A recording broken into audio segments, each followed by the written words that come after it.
Penny, like, see, you're lucky. Everybody loves my dumplings. And then he gets so angry. He's like, yeah, of course they like your dumplings. Dumplings are the only thing you know how to cook. And you, deputy, shouldn't you get a cat or something in a tree?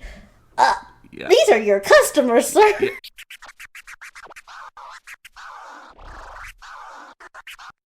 Hi, Bob. Hi, Connor. Hey, Hi, Zach. Luke. Hey, Connor. Hey, Bob. We work together and also lived together. And we watched this movie. Back a in the long time day ago. together. Back in the day together. Yeah. How many times have you seen Checkpoint? I think I've seen it maybe twice, 3 times. Because I'm pretty sure I've seen it like 6 times now. Yeah, you've shown it to like everyone on the earth who breathes. But with good reason. Yeah, it's a great movie. Yeah. Yep, so, like they said, we're going to be talking about the movie Checkpoint. I've seen it now. Well, counting the times that I fell asleep, I feel like I've been present for it at least as many times as Bob. So you consider being asleep present? I know I've seen the beginning several Like if you were in a times. classroom and they said, Zaxers, and you were asleep so you weren't able to participate in roll call, and then you didn't hear anything of the lesson, you would still consider yourself present for the lesson. I was there. You could by see my by a very body. strict sort of like looking for an alibi sort of way. Yes, you were physically there as opposed to somewhere else murdering someone. Yeah. Yeah. If that's your standard of being present, then yes, you were present. I mean, like, have you eventually seen every second of the movie? Maybe She- not all at once, but eventually. When we showed her dad, I believe she was awake for all of it. Okay. Okay. Yes, and I gotta say before we really get into it, so I just rewatched it to freshen up as much as I could before we talked in it, and writing down what happens in this movie is kind of so much happens, a lot of events happen, but what the movie's actually about, I feel like doesn't really start till the last half hour. Oh, That's yeah, true. no, it That is doesn't. absolutely true. Like, when we watched it with your dad, we had to stop because, a couple life events happened, and I remember thinking, when we put the brakes on the movie, oh, geez, I really hope they don't think this is what the movie's like for the rest of it, because where we'd stopped, basically the plot hadn't kicked off. And it didn't occur to me until this watch of the movie that the plot genuinely doesn't really kick off for real until a third of the way through the movie, and then you don't even know what the plot's actually about until another third of the way through the movie, Yeah. which is a very long time to not know why you're watching a film. Yeah? Most well-made movies will have you at least invested in the character's plot pretty early on, and you will be on, if not on their side, you will at least want to know how things go down for them. Yeah. You'll And know I mean, they exist, yeah. obviously, I have some fondness for my favorite movie ever, The Big Lebowski. So, maybe it's not a great example specifically because I have the sort of fondness of it. But, that movie starts, and before you've seen the dude do anything, the Sam Elliott's rumbling voice going, "Sometimes there's a man, and I'm talking about the dude here." That already wins me over that I need to care about what's going on in this film. Yeah. Before I've even gotten to an activity. Well, it is interesting that you bring up early movie investment because, there's this long quote that Oh yeah, the says- movie does start on a quote, doesn't it? Yeah, and I wrote it down. I believe this is Reiner Niebuhr. He lived from 1892 to 1971, and I don't know where this is from, but he says, "God give us grace to accept with serenity the things that cannot be changed, courage to change what should be changed, wisdom to distinguish the one from the other. And I feel like this movie didn't listen to any of that. I think that was thrown in there in the editing room at the last second Yeah. to try like, and start poetic. Yeah, and I mean, the movie does start with, like, this is based on a true story. And Yeah, I guarantee, if anything in the movie happened in real life, you would have heard about it. Yeah. Yeah, because it is inspired by true events, which I love movies like that. Especially, like, you know, when Lifetime does it, it's like, oh, so, like, a woman had a home one time. Right, yeah. Someone got married. Yeah. And that's basically how this movie handles based on a true event. Because if I'm not mistaken, the true event they're talking about is there were people who were mad at the government one time. Which is like, oh, that's everyone. Basically all the time. Yeah. I mean, at least Yeah. 50% of the population So, all every right. 4 years. Speaking of that, what does happen in this movie? Should we Yes. start at the Okay. start or Yeah. Oh, should we so, start in media res like the movie starts? Yeah, it is one of those movies, and we'll get to it when we come back because it's media res and whatnot. But like, it's just this guy, and he's monologuing about James Dean, and he's like, "This." I don't know what cigarettes were like back in the day, but this seems like the cigarettes I've seen in like those old I Love Lucy commercials. I don't know, but he's like, you think James Dean would smoke one of these? Pff, he was great. He smoked amazing. And then The summary is accurate. and then Roy Boyle comes in, and he's like, and He's that's our the main star character, of this- by the way, Yeah, but we don't know that his name is Roy Boyle yet. Oh wait, we just does the guy say like, "Oh, you must be Roy Boyle"? Yeah, no, he says, he literally says, like, you're Roy Boyle. Oh. Special ops, I've been waiting to meet you. They said you were great. But looking at you, You don't see I that don't great." see it anymore. Yeah. And then, Come on, And, let's like- do this, and then they're like about to fight, and like Yeah. you're watching this in media res scene, and like they've got like the color balance is shifted so far to the yellow that like genuinely the color reminds me of saffron rice, like where you have two Yeah. little bits of saffron and it colors your entire thing of rice like really bright neon yellow with a little slight orange tint. Like that's how color saturated it is in that direction. It genuinely Yeah. reminds me of saffron rice, and at the same time, there's no point to it. We'll come back to it, but like spoiler alert, this guy doesn't matter. I don't think we even get Well- a name for him. yeah, we don't get a name. Also, like, we know he's going to die, which I don't... Yeah, because the in media res shows us the entire fight, including him losing and getting killed. Like, one thing I would like to mention about the fight, just because I feel like when we get to it, there'll be so much more to talk about that we won't care about this one at all. He... James Dean guy throws a mattress at Roy, Yeah. yeah. and I just think... And it's like not a big mattress. It's like one of those thin mattresses you get on like bunks in like a carrier ship or a battleship. Right, because that's where they are. That is where they are. Yeah. It shows that, Yeah. right? Like they're Yeah, in. I the don't think carrier they ship. necessarily show it in the Well, maybe they don't show the outside, but it definitely looks Yeah, like. it does Yeah, look it like looks a like a battleship. bunker. And yeah, the two fight each other. The way we It's said such a that, lame fight. the way we yeah. said that, it wasn't really clear. It almost yeah. sounded like they went off like to group up, but no, James Dean guy's just waiting for Roy Boyle to show up. Yeah, and then he's says something about monologuing- cigarettes, and then they fight, and it's real dumb. It's really Yeah. dumb. And then again, starting with an in media res fight scene.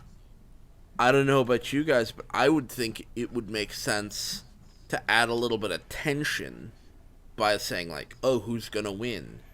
And because you don't know either of the characters yet, you're gonna be like, "Well, I don't know why I should care, but I will find out as I watch the movie, and I can, estimate who I think will win, and like when we get there, we'll see who wins." But the thing is, like, that doesn't work at all because they've made several fundamental mistakes. One, they show us who wins. Two, one of the people in the fight isn't important at all.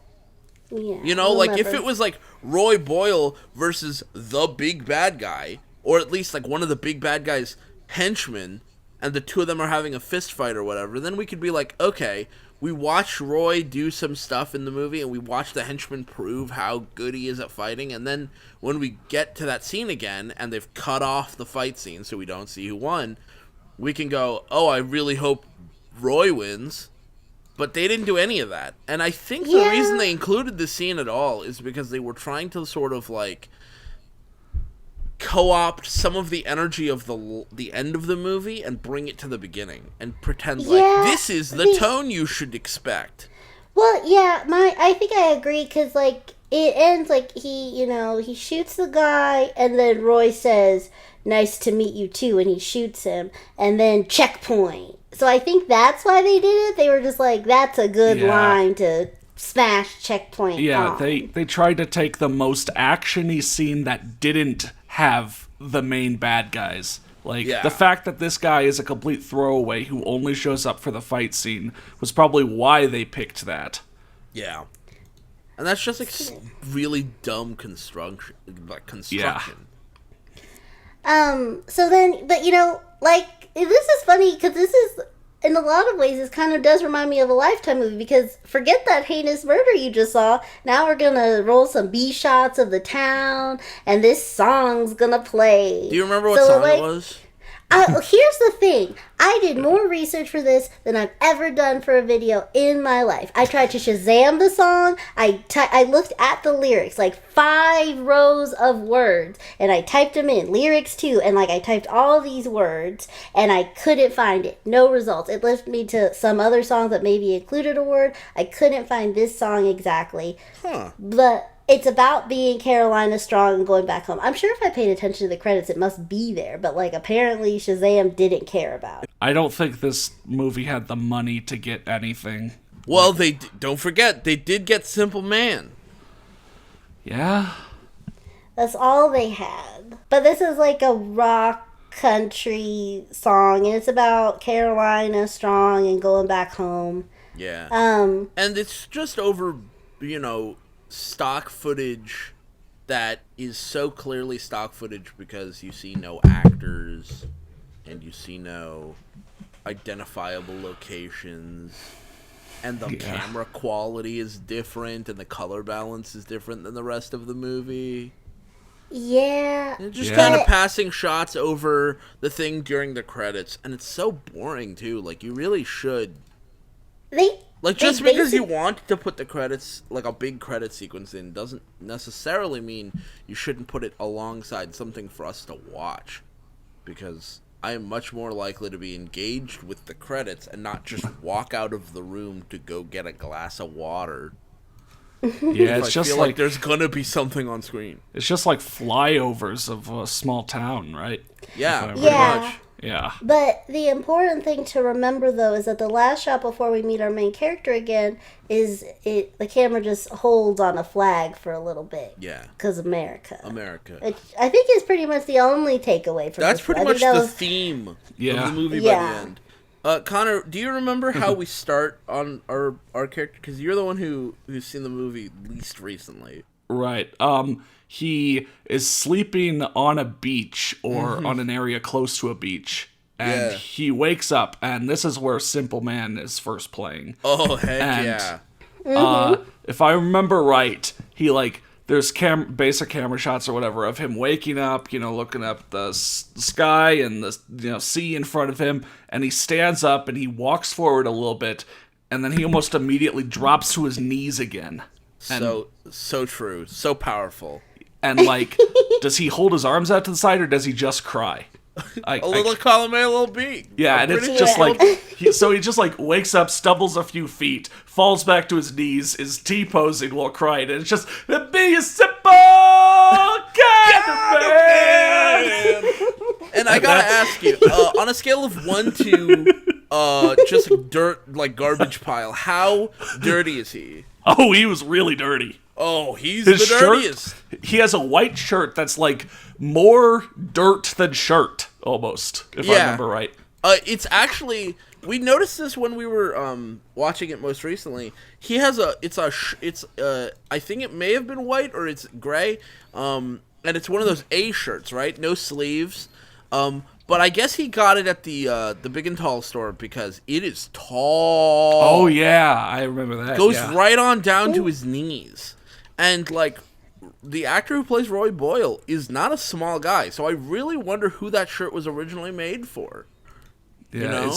it's one of those rare medium, tall Yeah, exactly. sizes. It's basically like a wind sock made for giants that he's wearing. Yeah. That's a shirt. But yeah, he's like super dirty. His hair is all messed up or whatever. And doesn't he wear a headband? No, no, okay. He's just very purple in the face because they've made him so dirty and he's crying so hard. Right. So that's how Roy Boyle kicks off his day. Yeah. Yeah. Yeah. And the second time we see him wake up in the movie, I was like, oh, okay, are we going to have sob time again? And, like, they do linger on his face that, like, I was genuinely, like, watching, like, okay, we do this again. And it's like, no, he has bigger fish to fry, so I guess we're good. By the way, so it's clear, I just posted in the muted voice chat for you both, you can just put Simple Man on loop, like the movie does. I will have Simple Man running in the background for this entire recording. Okay. Mama told me when I was young. But then, lovely. They Simple Man. paid to get Simple Man, and I'm pretty sure they play it at least 3 times. And I noticed that this most recent viewing, they only play it when he's dirty. Yeah. When he's Once he feeling cleans up dirty, when he is being a dirty boy, they play it. And then after he cleans up, they just stop playing it.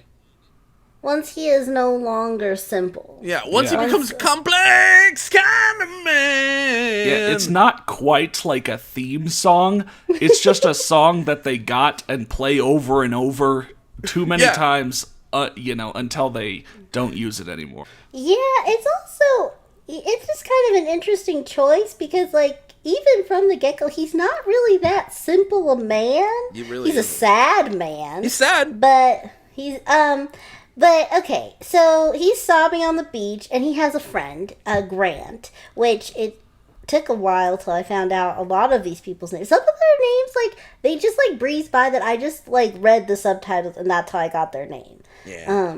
But whatever. So he's a very sweet man. He's like, I made a wish that I could make you happy. Oh man, I said it out loud, now it won't come true. And but, I think we're supposed to get the idea that Grant is, to quote a famous song, a simple kind of man. Yeah. He's a little simple in the head. Yeah, and like, that's a real thing, right? Like, yeah. mentally ill people very often do end up in homeless situations, and that sucks. Connor, do you remember how you felt about the portrayal? I mean, probably wasn't good, but I don't remember, Yeah. like, exactly what I said. I don't remember feeling so put off by it. Right. But at the same time, it was very generic. It's kind of a weird addition, but it's not handled awfully, Right, yeah. It's just like, this is Roy Boyle's beach friend. It's kind of weird. I mean, I was being humorous with that, but yeah, like, they're both homeless, and drifting, and... Yeah. Yeah. But then, and this, it's, like, I don't think, even when we watched it with my dad, and even when I watched it all those other times before, I don't think until I just watched it today that I finally understood, like, the whole thing that went down. But this is important. So, Grant tells Roy, like, oh man, you must be so proud wearing those shiny dog tags. They sure are shiny. Oh, right. And so Roy takes them off and he gives them to him.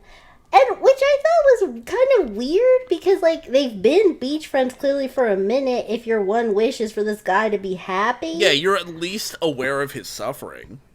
But also, like, it doesn't seem like this would be the first time that Grant has mentioned liking the dog tag. So I just was thinking, why today?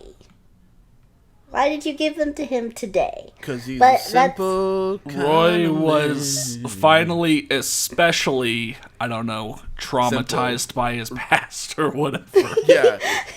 And also to kick off the movie because it's China Doll's Dumpling Day. Oh, yeah. Oh, yeah. Yeah, he says, guess what today is? And he's like, is it your birthday? He's like, no. It's Friday. That means China Doll's making dumplings.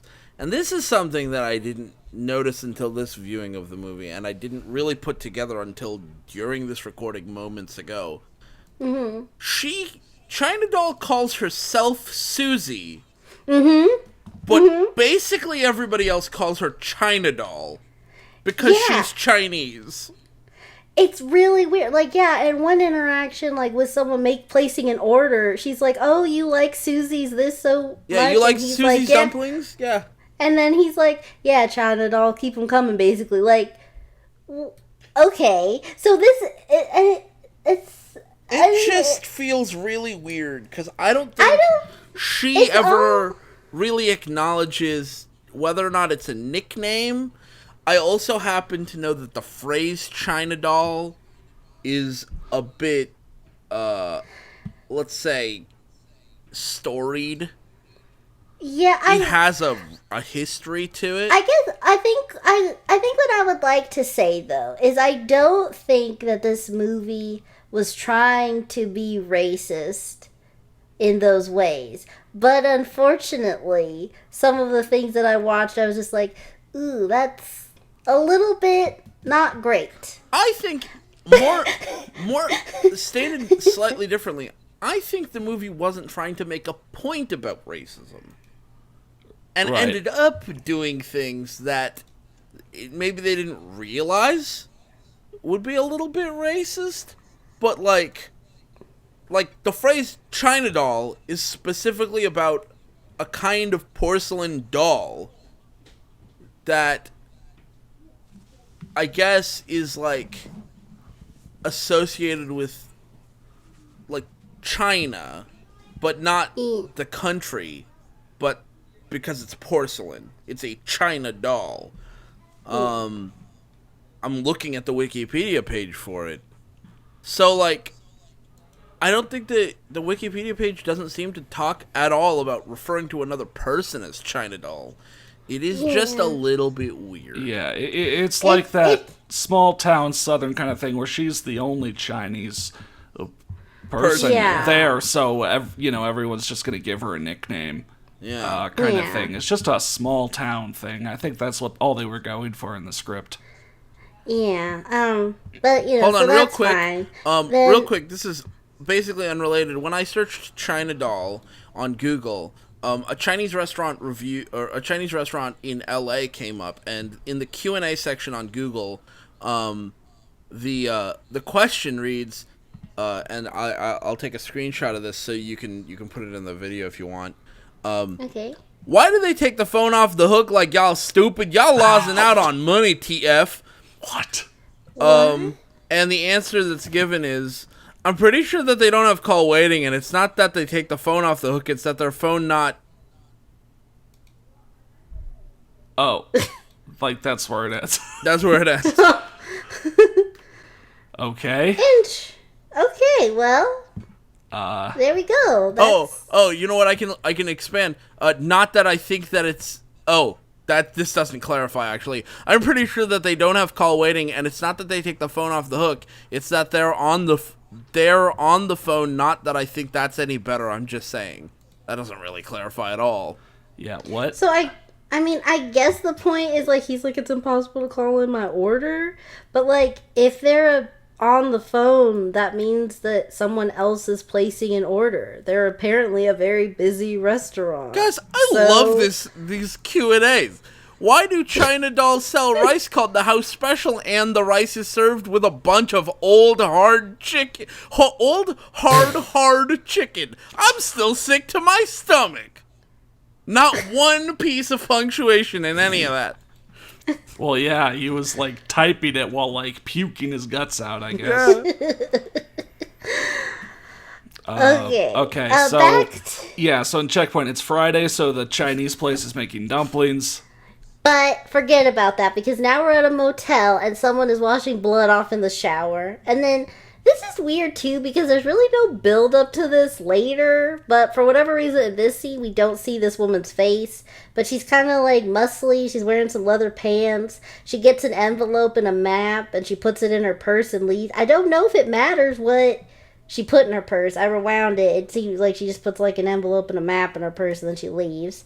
And then pan over to the bed and she just killed some guy. You see, like, there's a guy and you see mostly nothing of the guy, but you see blood. Yeah. Yeah. Forget about that now. We're at the sheriff's office and he's watching the news and the news reporter says, yet another American soldier has crossed the border to join the radical terrorist group known as DTAG. This is the 13th American soldier to engage with the group, and DTAG means death to all group. So, Oh yeah. yeah, so it's not the DTA group, not the DTA group. It's the DTAG, which is the death to all group. And I gotta say, is it death to all groups? Or is it the death to all group? Because they say group, so I think this is the group that wants death to all. yeah, I think that's it's death to that's all my group. interpretation. Yeah. But that's insane. That's not a like- cause. You know, but it is. We have to come back to this later when we get into like the real motives of the movie because I wrote it down and like that technically does line up with what goes down later. Yeah, though I gotta So- say, like, if you're thinking about starting a group that's supposed to make it so everyone everywhere dies, I got some bad news for you. Everyone's gonna die anyway. That's just gonna happen. But like they want to do it, you know? Okay, but like if you just wait. It's like people against old age group, you know, because they want everyone to murder everyone else. So you know, I'm just making a goof, you know. It's a stupid name. Guys, I'm sorry. I'm still looking at China Doll's question and answer. Why is this place trash? Period. I don't know. That's subjective, or you know. Why don't they have Uber Eat? How is anyone supposed to answer that question, bud? Well, I mean, in I this don't- day and age, you know, if you don't have that Grubhub sponsorship, that Uber Eats sponsorship, you ain't get- nothing. What comes with shrimp and broccoli? Maybe it's Presumably I shrimp and broccoli. don't know. Look at I'm almost wondering to the point if like the restaurant put this, they were like, we need more engagement, and like they just made up nonsense so it looks like people are saying things. I mean, of these 19 questions, I'm pretty sure they didn't put are they open or are you open 3 or 4 times. That's so weird. I wonder. that's more likely to be the ones they do make. I don't think a restaurant would want to like bag on their phone system 5 times. Well, that's true.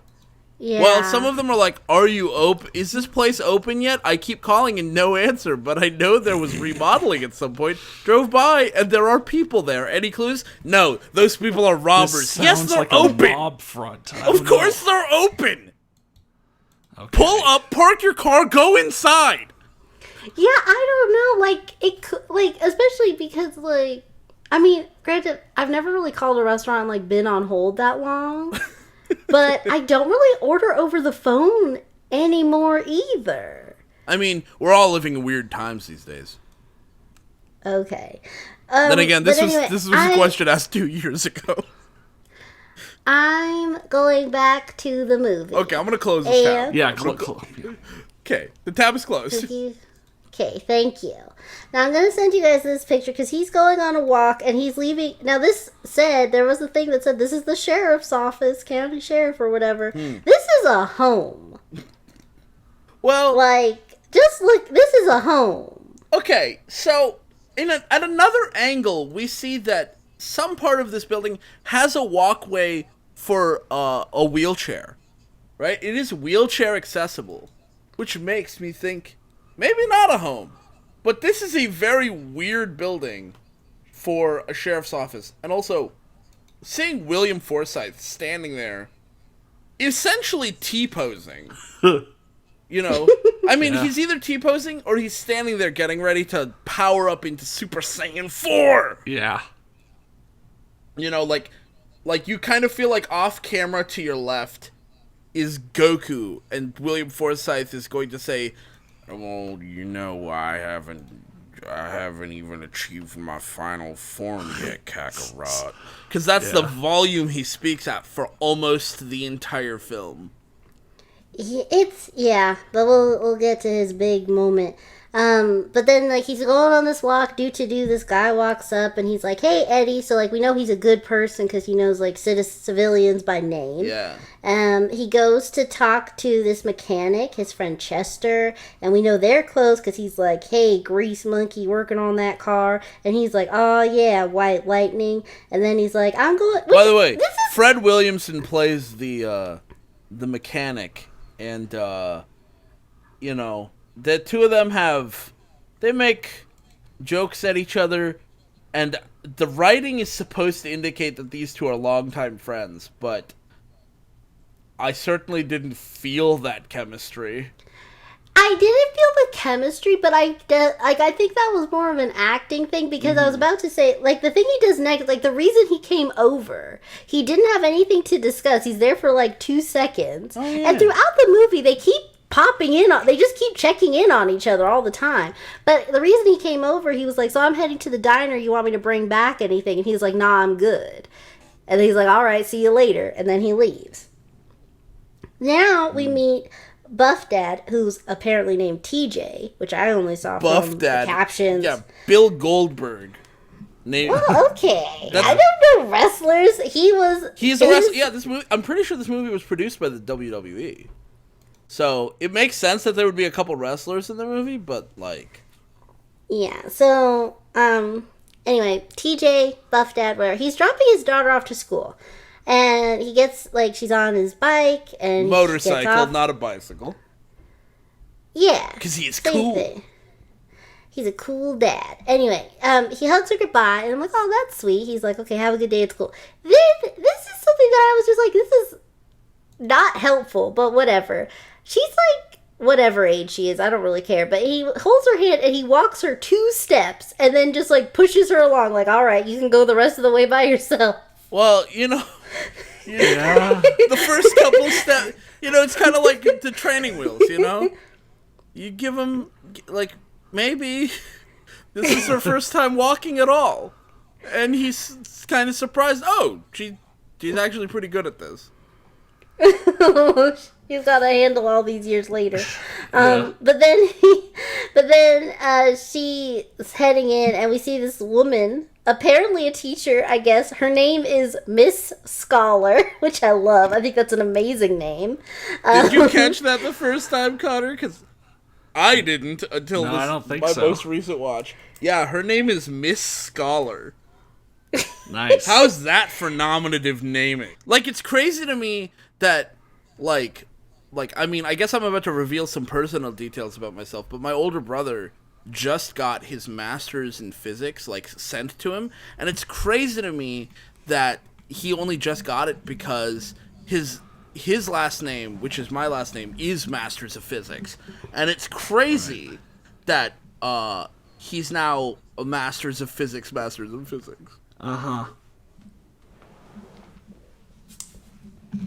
Okay, so,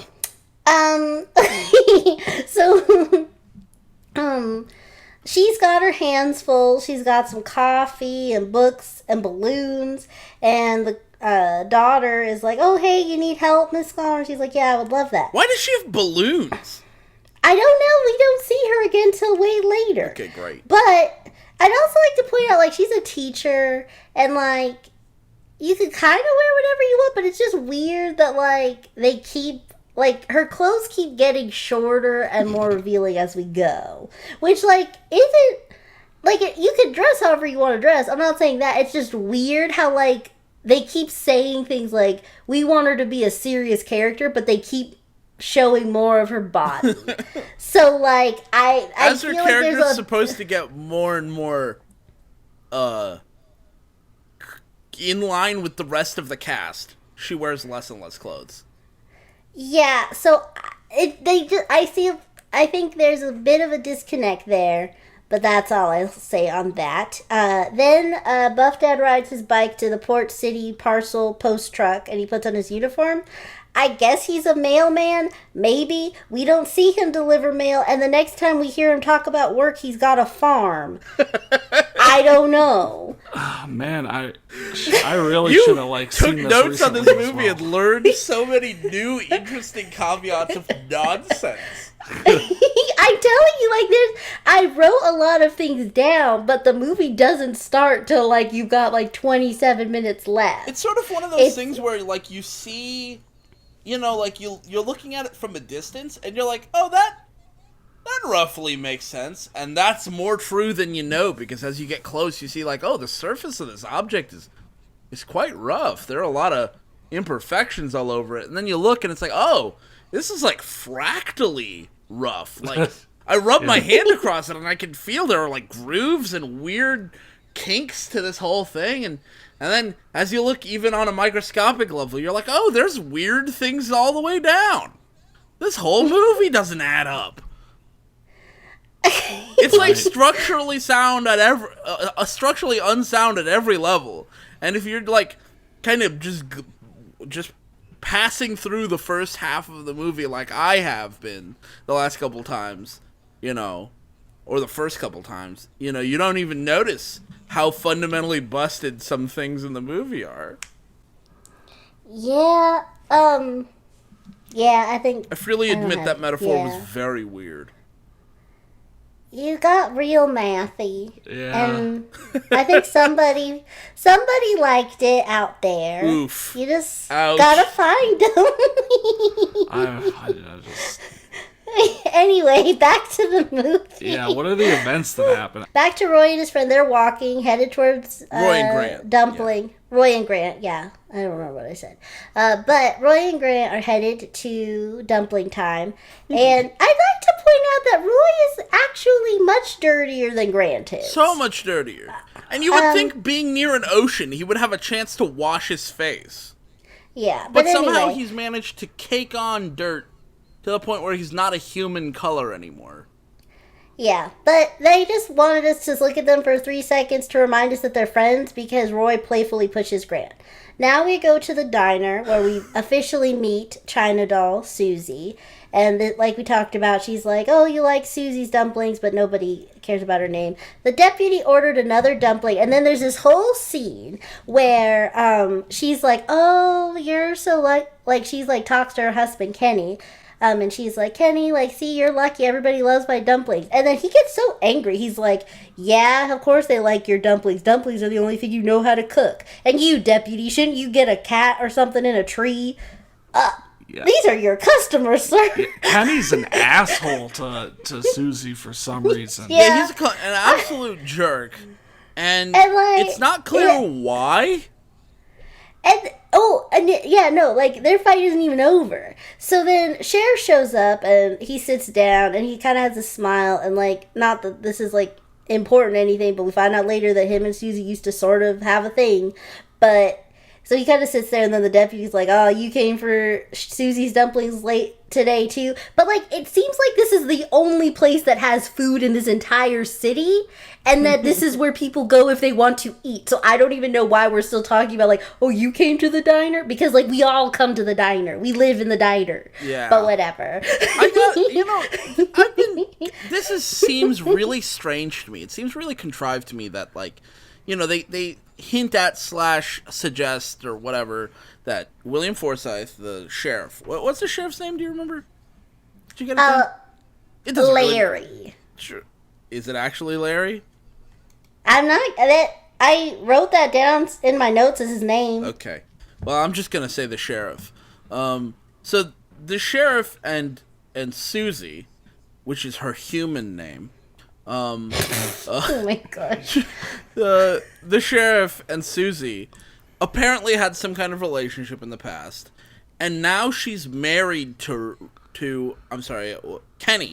I don't understand how this whole chain of events happened. There's a huge age gap between the sheriff and Susie. Because she seems Yeah. fairly young. She's also from China. She's not like born here and grew up in the States and then happens to be of Chinese descent. She has a Chinese accent. So she moved from China to the United States and moved to a tiny little port city called Port City. And Yeah. she hooked up with the sheriff, then broke up with him, and ended up with the one black guy in town. Well, I do Or have. one of I the think, two black guys in town, who also happens to apparently hate her. Yeah, and so yeah, I'll get back into their fight, but I will say like later on, I do have some theories on like the timeline that you're asking about. Okay. It does seem like they kind of made. We'll see how much sense it makes, but I do think they tried to explain that. Okay. In some way. But yeah, so he's like, yeah, dumplings are the only thing you can cook. Sheriff comes in and he's like, yeah, oh, everybody loves Susie's dumplings. And then the deputy's like on his way out because I guess he's listening to Kenny and isn't going to finish his meal. He's going to go save a cat or something. And he's like, you know, we just all love your wife's dumplings. Don't be mad at us. They're just tasty, basically. And then he's in the kitchen and he's angrily cooking and muttering to himself, which I'm like, why are you so mad? What happened? But then she comes in and she says something in Chinese to him, and he was like, oh yeah, you didn't say that last night when I was giving you Godzilla. And then the waitress comes in and is like, could you guys just not? And he's like, oh yeah, well you're fired. I'll just tell you when, so get back to work. We never see this waitress after this scene, right? Yeah. No, but like, Can I also say that we paused after he said, when I was giving you Godzilla, because it made everybody in the room uncomfortable. Again. Yeah. When Yeah. he said that, you know, because we were showing your dad this movie, and he was Yeah. like, so he's saying that he's Godzilla, and that's also kind of racist, but also, like, you're saying it in front of other human beings? Like, ew. Yeah, like it's Like, that's it's a very like zero real- class sort of thing to say. And yeah, like even like if we take away like whatever, you know, you want to take from the term Godzilla, it's a weird thing to say in general. Like you weren't saying whatever, because also it becomes clear later he does not speak Chinese. He does not know what she just said. Oh, that's true, yeah. But he's like, you didn't say that when we were having sex before, is what he's saying. Yeah. But like, what? What do you- It sounds like one of those lines where just the scriptwriter thought it was really cool, you know? He thought it was real clever, but... Yeah, Yeah. real clever. And it's just not... So then, whatever. Pretty much everyone in the beginning. It's kind of funny because again, mini spoiler alert. Kenny's kind of a good guy. Yeah, in the Yeah, first that's half like of this the movie... wildest twist in the movie, so. Yeah, yeah, because Kenny's basically irredeemable for the first half of the movie. Every time he's on screen, you know, like, yeah, he's... yeah. It's just wild. But anyway, so everyone pretty much just washes their hands of Kenny, like, oh, he's just being Kenny, I guess. So then she goes out back, and Roy and Grant, like, they're eating Yeah, there, I guess. Susie So gives them she some gave, dumplings, yeah. yeah, and we don't see that this time. It's just, I do feel like it's worth mentioning, because most of the time they're just digging in the trash for food. Mm-hmm. I mean, they're not searching very well, but that is, like, that's how what they they're get food. Yeah. So she like giggles and she's like looks at the dog tags that Grant is wearing right now. And she's like, "Oh, you were in the army." And Roy Boyle, special ops, like, "Wow, what an honor. Like you did so much for us." And then he's like, "Yep, I'm Roy Boyle." In fact, he And says then like the this standard line that Marines say about it, which is like, you know, you're Oh, you're yeah. never a former Marine, you're actually always a Marine. And I'm like, I don't know why this character who you've previously set up as being maybe mentally deficient and also homeless is familiar with that line enough to just deliver it. Well, that's the thing. I don't know if I really feel like he's supposed to be like that. I feel like the actor, I don't know, I feel like the actor was just going for, he was like a really chipper and upbeat guy. Like, I feel like Yeah, he was it's like, possible, yeah. I feel like it's like if I was his homeless beach friend. Oh. Zach. Is that not? I thought that. I think what would I didn't- happen if you were someone's homeless beach friend is you'd fall asleep on the beach, and then somebody would pick you up very carefully and put you in a basket and leave you on a doorstep. Yeah. I guess I don't know what the reaction I wanted, but I didn't think you guys would sound as sad as you did about me being a homeless friend. I mean, But anyway, we're both to some degree invested in you not being homeless.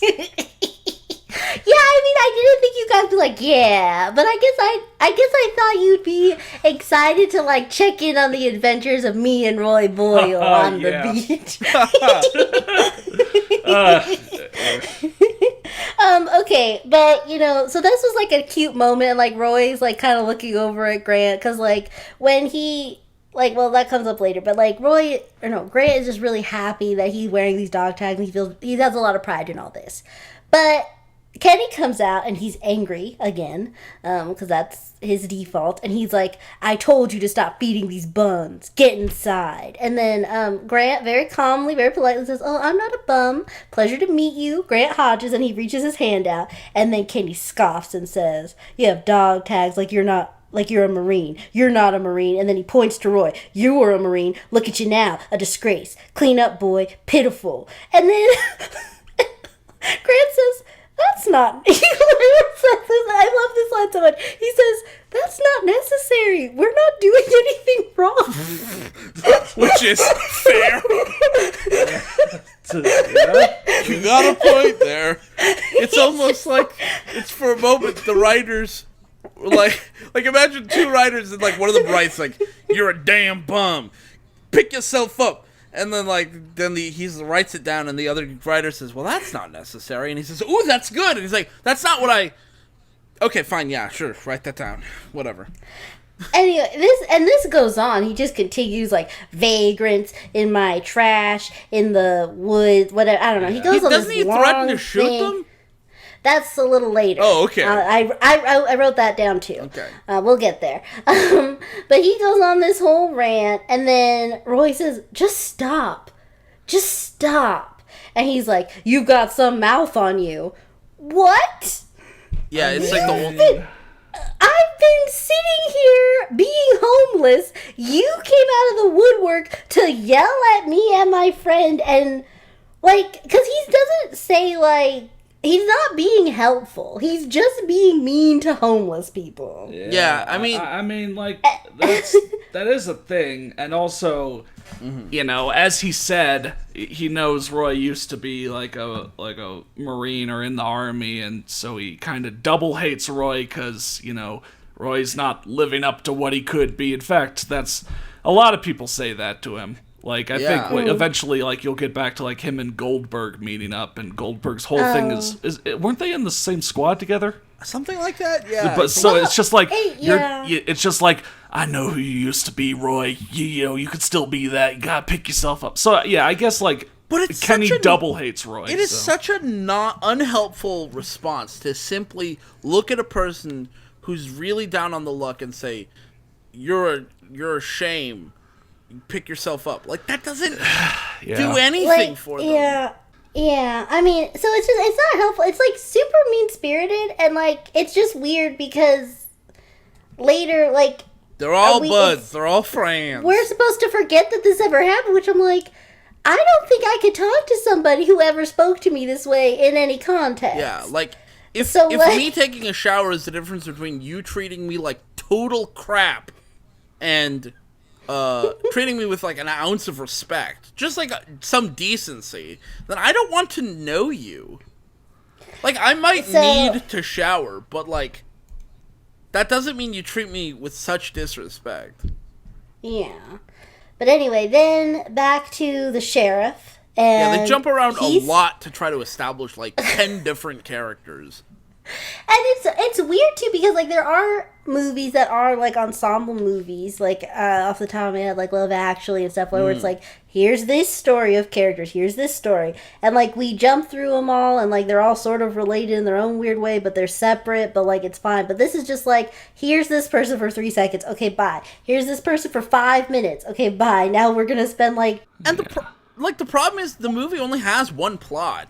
It's just got like 10 characters you need to understand before the plot can really start, and they spend each of those like little shots of these characters trying to establish what their characterization is like.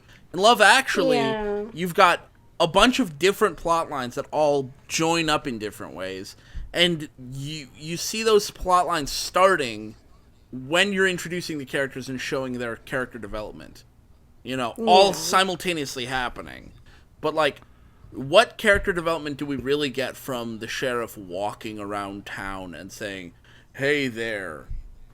well, we're about to Right. get some we're about to get some America, because he's scolding this guy who doesn't matter, but apparently he has been knocking the flags off of people's lawns.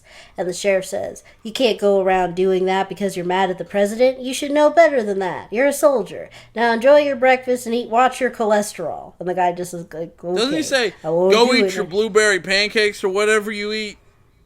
Yeah, and then as he's walking away, he's like, "Okay, and watch your cholesterol." And then the guy just kind of moseys away like, "Yeah, okay, I won't do it anymore." And then, okay, so now Susie and her husband, they're still arguing. I don't know how much time has passed. And then he does like some really... He mocks Chinese, like real... and then he's like, "I'm going to learn Rosetta Stone to learn what you've been saying." And that Yeah, he says like a racist, like... Yeah, it's just And I'm more just of an gonna, asshole. I'm just gonna say, And he says "ching chong wing wong," that kind of thing.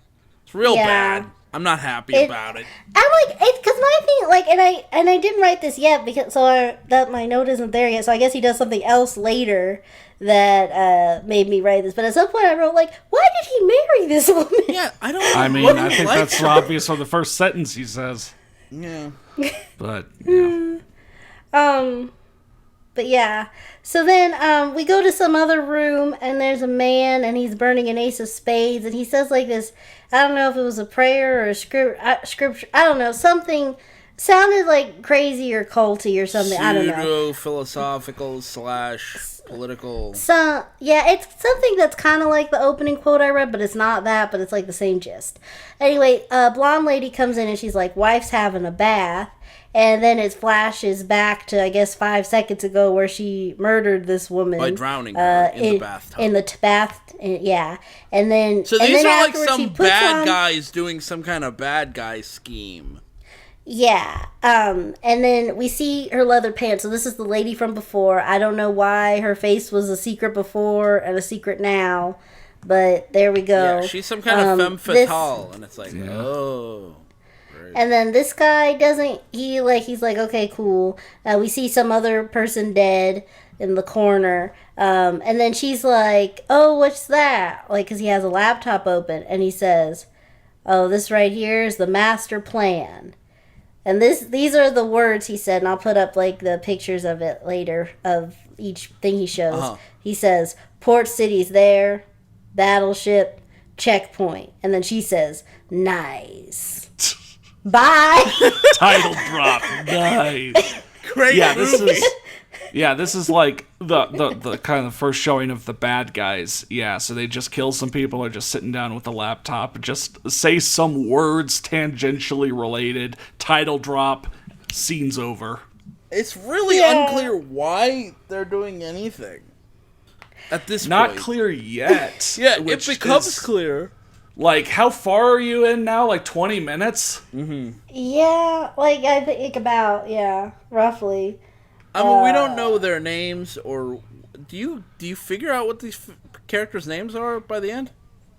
Well, I didn't. Okay. Maybe somebody did. But anyway, then next thing, they get off a bus and they head to a motel, and they show us this redheaded girl walking 2 times, and then we see some guys talking, and they're just talking about like all the prostitutes they have in their life. Like, "Oh, you've been Like, I don't know, like they're just Yeah, like, it's they a bunch only of get dudes prostitutes in now. a motel room, and Yeah. they're all basically naked, which is a little bit weird. Now And- that I think and they're about like- it, they're all wrapped up in towels, and they're they're- supposed to be soldiers. Yeah, Oh. does the movie Oh, they convey were- that they're soldiers? Like, do they have dog tags or something? Because I I think remember they that have dog being... tags. Yeah, I remember that being, a detail that was there. Apparent, Okay. yeah. Yeah. They were supposed to be Okay. soldiers who were like on like a break. On, I don't. yeah, I know. what- What you're, on leave. on leave. That's the term. Yeah, I think, but it doesn't really make sense that they would all hang out in Okay. one motel room, calling a single prostitute and hanging out naked. Like, who gets naked before the prostitute gets there? Well, yeah. Although I'm glad that you guys knew they were soldiers on leave because I did not get like why this had to happen. I thought it was just like fun action stuff to throw It in. but makes I'm glad, more sense when you're thinking back on the movie. If it's your first time watching, you're just like, who are these people? Who is this? Yeah. Yeah, Why you're is she thinking, are killing these them? new But- characters I have to care? Oh no, she just kills them. Yeah, but knowing Yeah. kind of like what happens, it's like, oh, they're soldiers, and the bad guys Yeah. are fighting the government. Yeah. Yeah, I guess you're right. So she knocks on the door, and now she's wearing the outfit that we saw that red-haired lady wearing Yeah, before. so the And the she's implication like- is that, Femme Fatale got out of the bus, saw the prostitute, put two and two together and went like, okay, I'm going to take her place. And I guess beat her up / killed her and stole her clothes. And now he's pretending to be. But I mean, like, you were already dressed like a prostitute. Yeah, You could I have just don't know. beat if her up maybe in and the then ad- left her somewhere. Yeah, I don't know.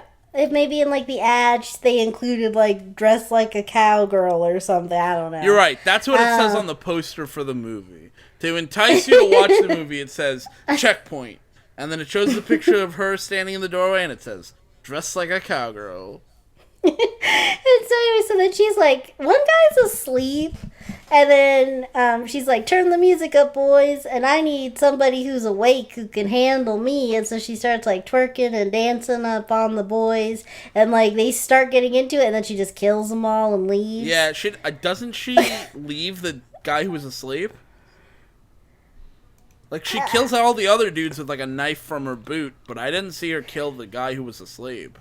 Yeah, I guess now that you mention it, I don't. But it's like, I why guess- kill them? Yeah. Who cares? I Bad don't know what. guy. I guess Even having but seen the maybe movie, I don't know are how they- that accomplishes their goals. Their goals are so dumb. But like, okay, we'll get there. But like, can we even call them goals? Hashtag goals. Technically, yeah, but whatever.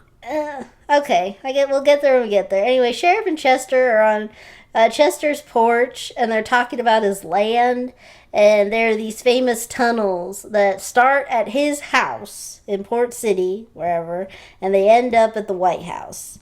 And then Chester brings up the Battle of Fort Fisher, and this is like really like they shot this flashback scene of this war reenactment thing that doesn't really seem to mean anything to anybody ever again. Yeah.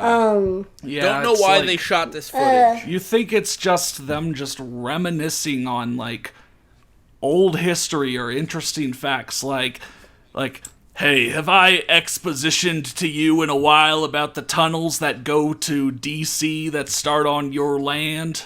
And then the other guy says, yeah, you talk about it every time I come over. Yeah, so I'm Yeah. gonna tell you about this Civil War battle on it. Yeah. Yeah, and then Sheriff starts leaving, and then Chester says, brothers killing brothers, friends killing friends, that's what's sad. And then Sheriff's like, yeah, but you gotta admire them for sticking to their guns no matter what. And then, No, you don't.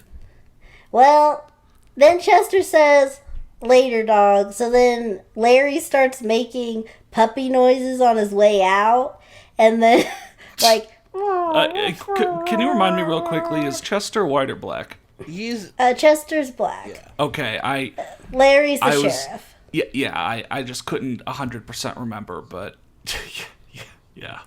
Yeah. That's just, I mean, it's just See you so later, much dog. of it is the script writers going like, yeah, this is, Top quality this is friendship. what a black guy would say. Yeah, and then this is how a white guy would respond. And then he Brothers jokingly killing goes, brothers. yeah, see you later, dog. And then goes, oh, oh, oh. And it's like, what are you doing? And then I do like, and like, I don't know what he was supposed to do, but Chester just like chuckles lightly, like, okay. And then that's like, I mean, that's what everyone who sees this movie does. yeah, that's true. Okay, forget all that. Now we're going to the NSA data center, and we got a bunch of soldiers. If this is sounding kind of confusing to you as like a listener, understand that it is this scatterbrain Yeah. for the first half of the film. Like, one of the last 5 scenes mentioned will be relevant, but Yeah. which one? So we see a bunch of soldiers, and they're screening calls, and then one soldier, he calls a superior over to listen to this call. And the superior, like, he has the phone, and he's like, must be a fluke.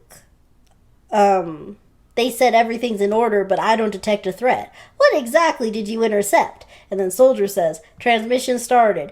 Battleship is in secure operation. No, it's Battleship is Battleship secure. is secure. Operation Magenta. Operation Magenta is secure. Sorry, that was really hard for me. And then tunnels need securing and checkpoint 72 hours. So checkpoint again.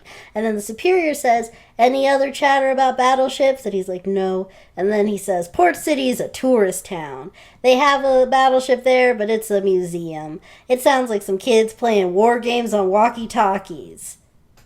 Which, every time that happens, it's like, but the people you heard sounded like adults. Yeah, and also, like, why would you be monitoring every kid's conversation with walkie-talkies? Yeah, like, what? What are you tapping into where you can hear random conversations people are having? I mean, I know the NSA, there's some overreach or whatever, but, like, this is weird. Yeah. Yeah, I wonder when he asked, like, what did you intercept? Maybe he meant, like, what specific, like, who is this, maybe? I don't know. Because the soldier didn't seem to know, And then the guy just listens to very military-esque talking and just goes, Yeah. whatever. They said some concerning stuff, but, like, I don't sense any danger here. Yeah. Battleship, checkpoint, tunnels, yeah. But now we go to the ship in question, in Port City, and we see a janitor mopping, and then blonde lady and the guy who burned the card or whatever, they come in, kill the janitor, and they bring in evil guys. Here's something interesting. That guy we saw in the beginning, I don't remember him being a part of the lineup of people who come in here. So I don't know. Like, I watched for, like, no, like, maybe he was there, but they didn't focus on any of the people who weren't the girl and the guy from the house. Yeah, he's So- not even that important. So it's like... The guy that Roy Boyle fights in Battleship is literally just like there. Yeah.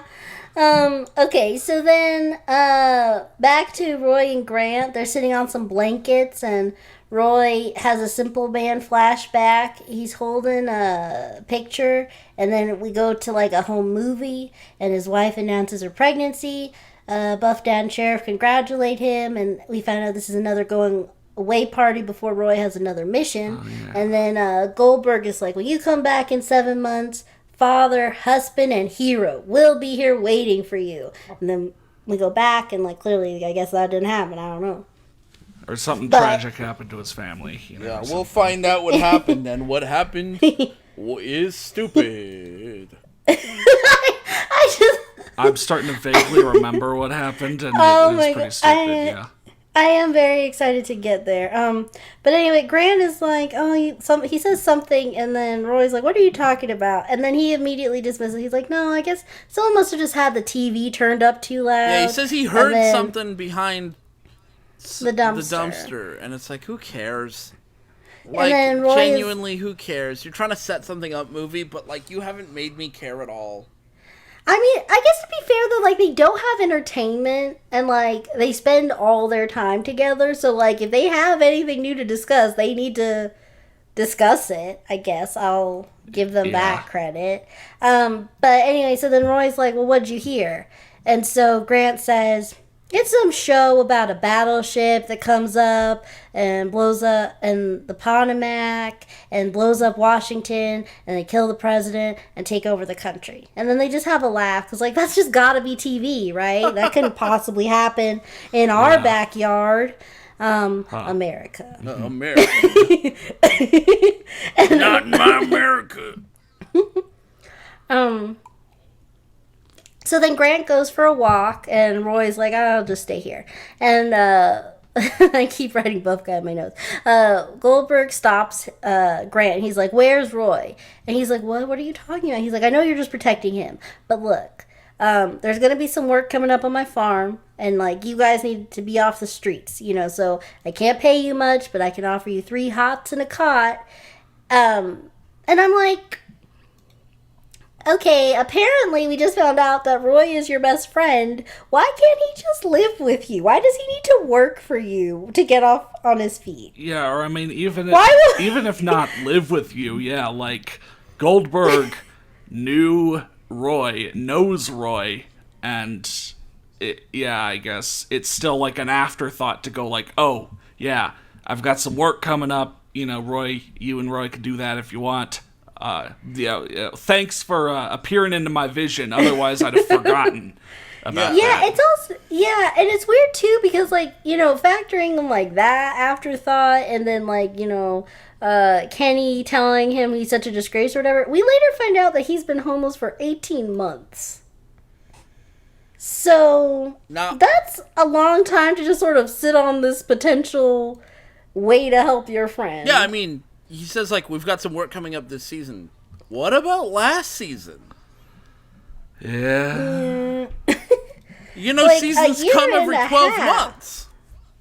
Yeah. But anyway, so then this is weird. Okay, so Grant's eating some trash apple and As you do. he sees the wall, and then there's like this wall and there's this really tiny hole.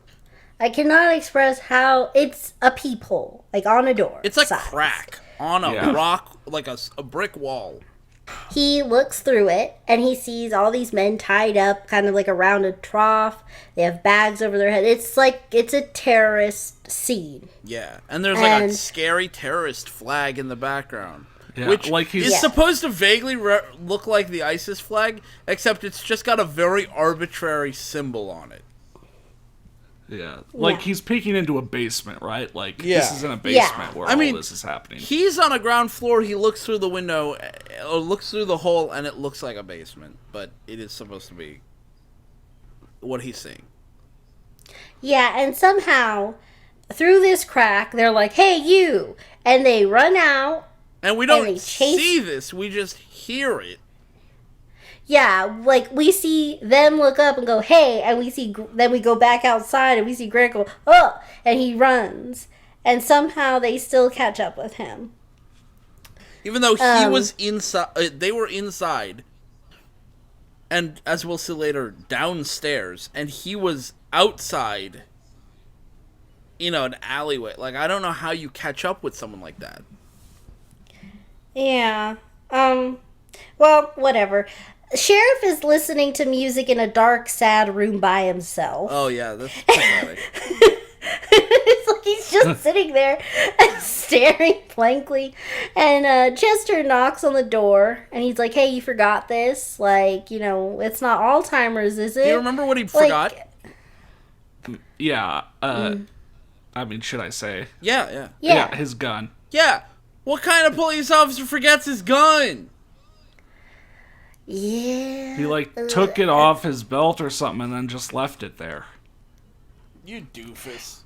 And then Because it's like the whole you know, holster, right? It's not just the Yeah, gun; it's it's like the whole his entire freaking belt. holster, whole belt. It'd be like Yeah. if Batman sat down for a short break, took off his utility belt, just left it at, just left it somewhere. Yeah. What are you doing? Yeah. So then Chester is like, oh, like, this is about Susie, and then the sheriff is like, that was a long time ago. And then Chester's like, okay, good, because, she married that black guy who runs the diner, and he gets angry, so I wouldn't mess with him if I were you. And then he's like, okay, cool, so here, you want some moonshine? And then Chester's like, oh, no, I couldn't, I'm sorry. And then he's like, then he pours the glass anyway. Chester keeps, like, saying no. And then he's like, they have a conversation and it doesn't go anywhere. Oh, yeah. Oh. Well, okay, hold on. I wrote down what happens because I do not understand this. Okay, so he keeps saying no, and then he's like, to our friends who aren't here anymore, and then Chester's like, yeah, okay, I'll drink to that. Then Sheriff says, attaboy, and then Chester's like, shakes his fist, and he says, I got your boy, like, I got your boy right here.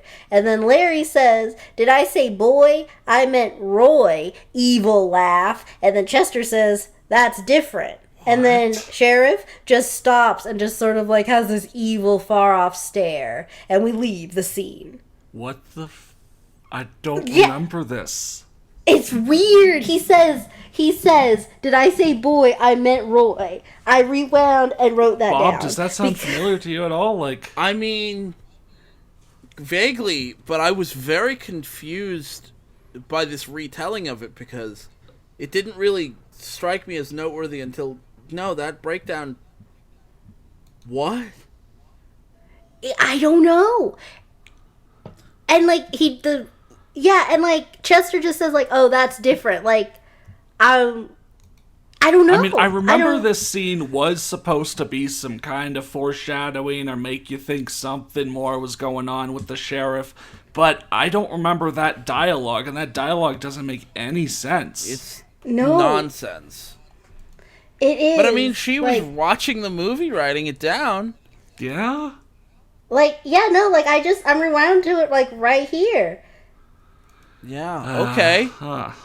Yeah, like, after we do, I have to show you guys this, because it's so weird. Anyway, and I just don't know what it means. But anyway, Simple Man plays, and Roy's walking, and he wakes up alone, and he just sort of wanders the city looking for Grant. We got our boy Roy Boyle. He's just wandering around the city being a simple kind of man. And he's like, oh, where's Grant? And he's very dirty, and he walks in this direction, and he's very dirty and walks in another direction. And finally, he's walking, and he's looking at trash, and he's like in the alleyway, and he looks in a window, and he sees, and it's only on screen briefly, he sees the terrorist flag on the wall inside a building. And I gotta say, you have to be a pretty lousy secret terrorist base to have an open window on the ground floor that anyone could look in and see that it's your secret terrorist base. Yeah. I mean, that's just bad planning. So then he thinks nothing of it because he doesn't recognize the symbol, and he's walking around, and then he sees a television store, which is not a thing that has existed since color television has existed. Yeah. But a bunch of people are standing in front of this TV, and Lilsey, did you write down what the news reporter is saying here? Because I believe it's the exact same news report as the first time that we heard a news reporter. This is a 13th soldier to go over to the DTA, the DTAG, the Death to All group, blah, blah, blah. Yeah, I think, yeah. And then they play it again at the bar, too. Yeah. It's the same thing, yeah. Fantastic. 13 soldiers? No, 13 soldiers. No, 13 soldiers. Oh. But then they say, also, they just released a terrorist video, and this is graphic. So, bring the kids in the room, watch this. And so they just play it on TV. Yeah, the first time we saw it, it's like, this is a graphic video. We're going to show it on TV. And you and I were like, what? Why are they showing this graphic video on national television to everyone? Yeah, I don't... Oh. Yeah, It wasn't so- even like a thing like we need to show this or the Before- hostages will die. No, it's like we received this video, so here, America, have it. Yeah, enjoy. Yeah.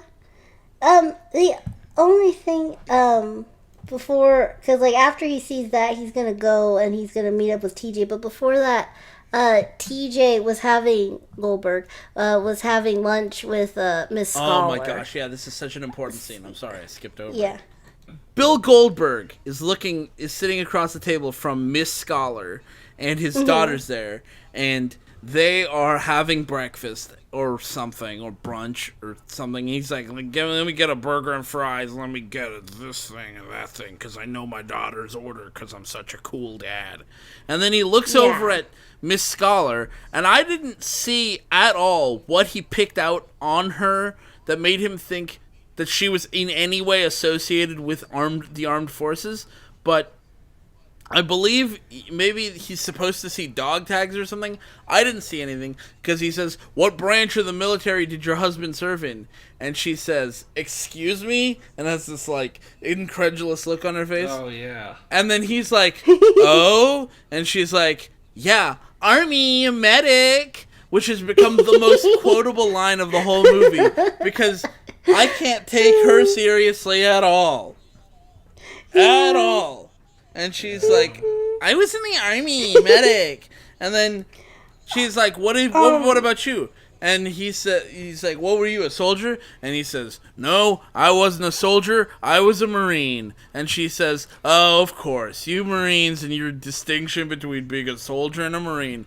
And then he has this thing where he says, yeah, I'm a very proud Marine. Served in this place, served in that place. There's no doubt that I'm a very proud Marine. And I'm like, yeah. It is true that you're a proud Marine. Would have made more sense for you to say very proud to be a Marine. But instead it just makes it sound like you are openly admitting to your arrogance. Yeah. So going back to what Roy was saying, Roy goes to the TV store. He sees on the TV, they're like, we're about to show you a terrorist video, enjoy.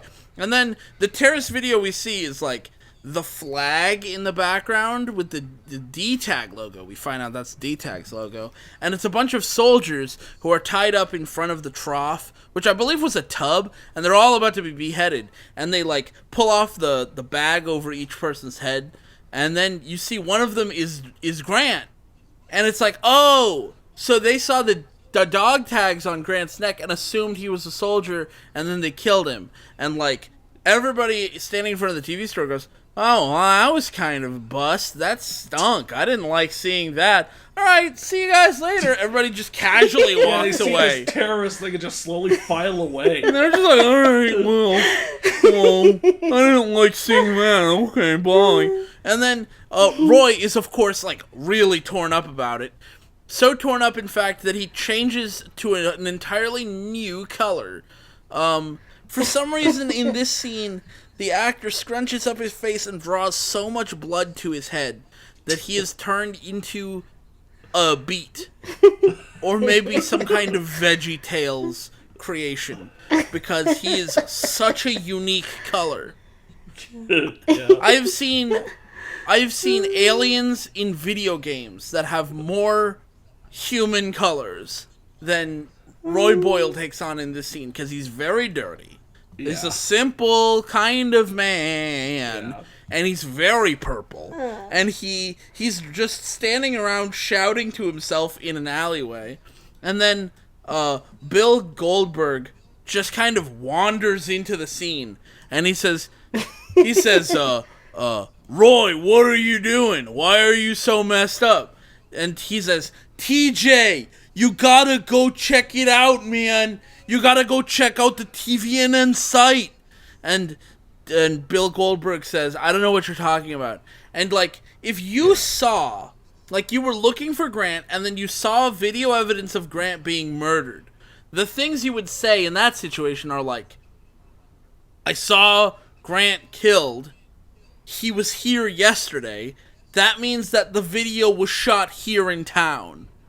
Right? Yeah, like, you would give any details. Yeah, and instead, Roy just shouts at him in purple-faced rage, "Dude, we've got something growing here in this town, man. Go check it out!"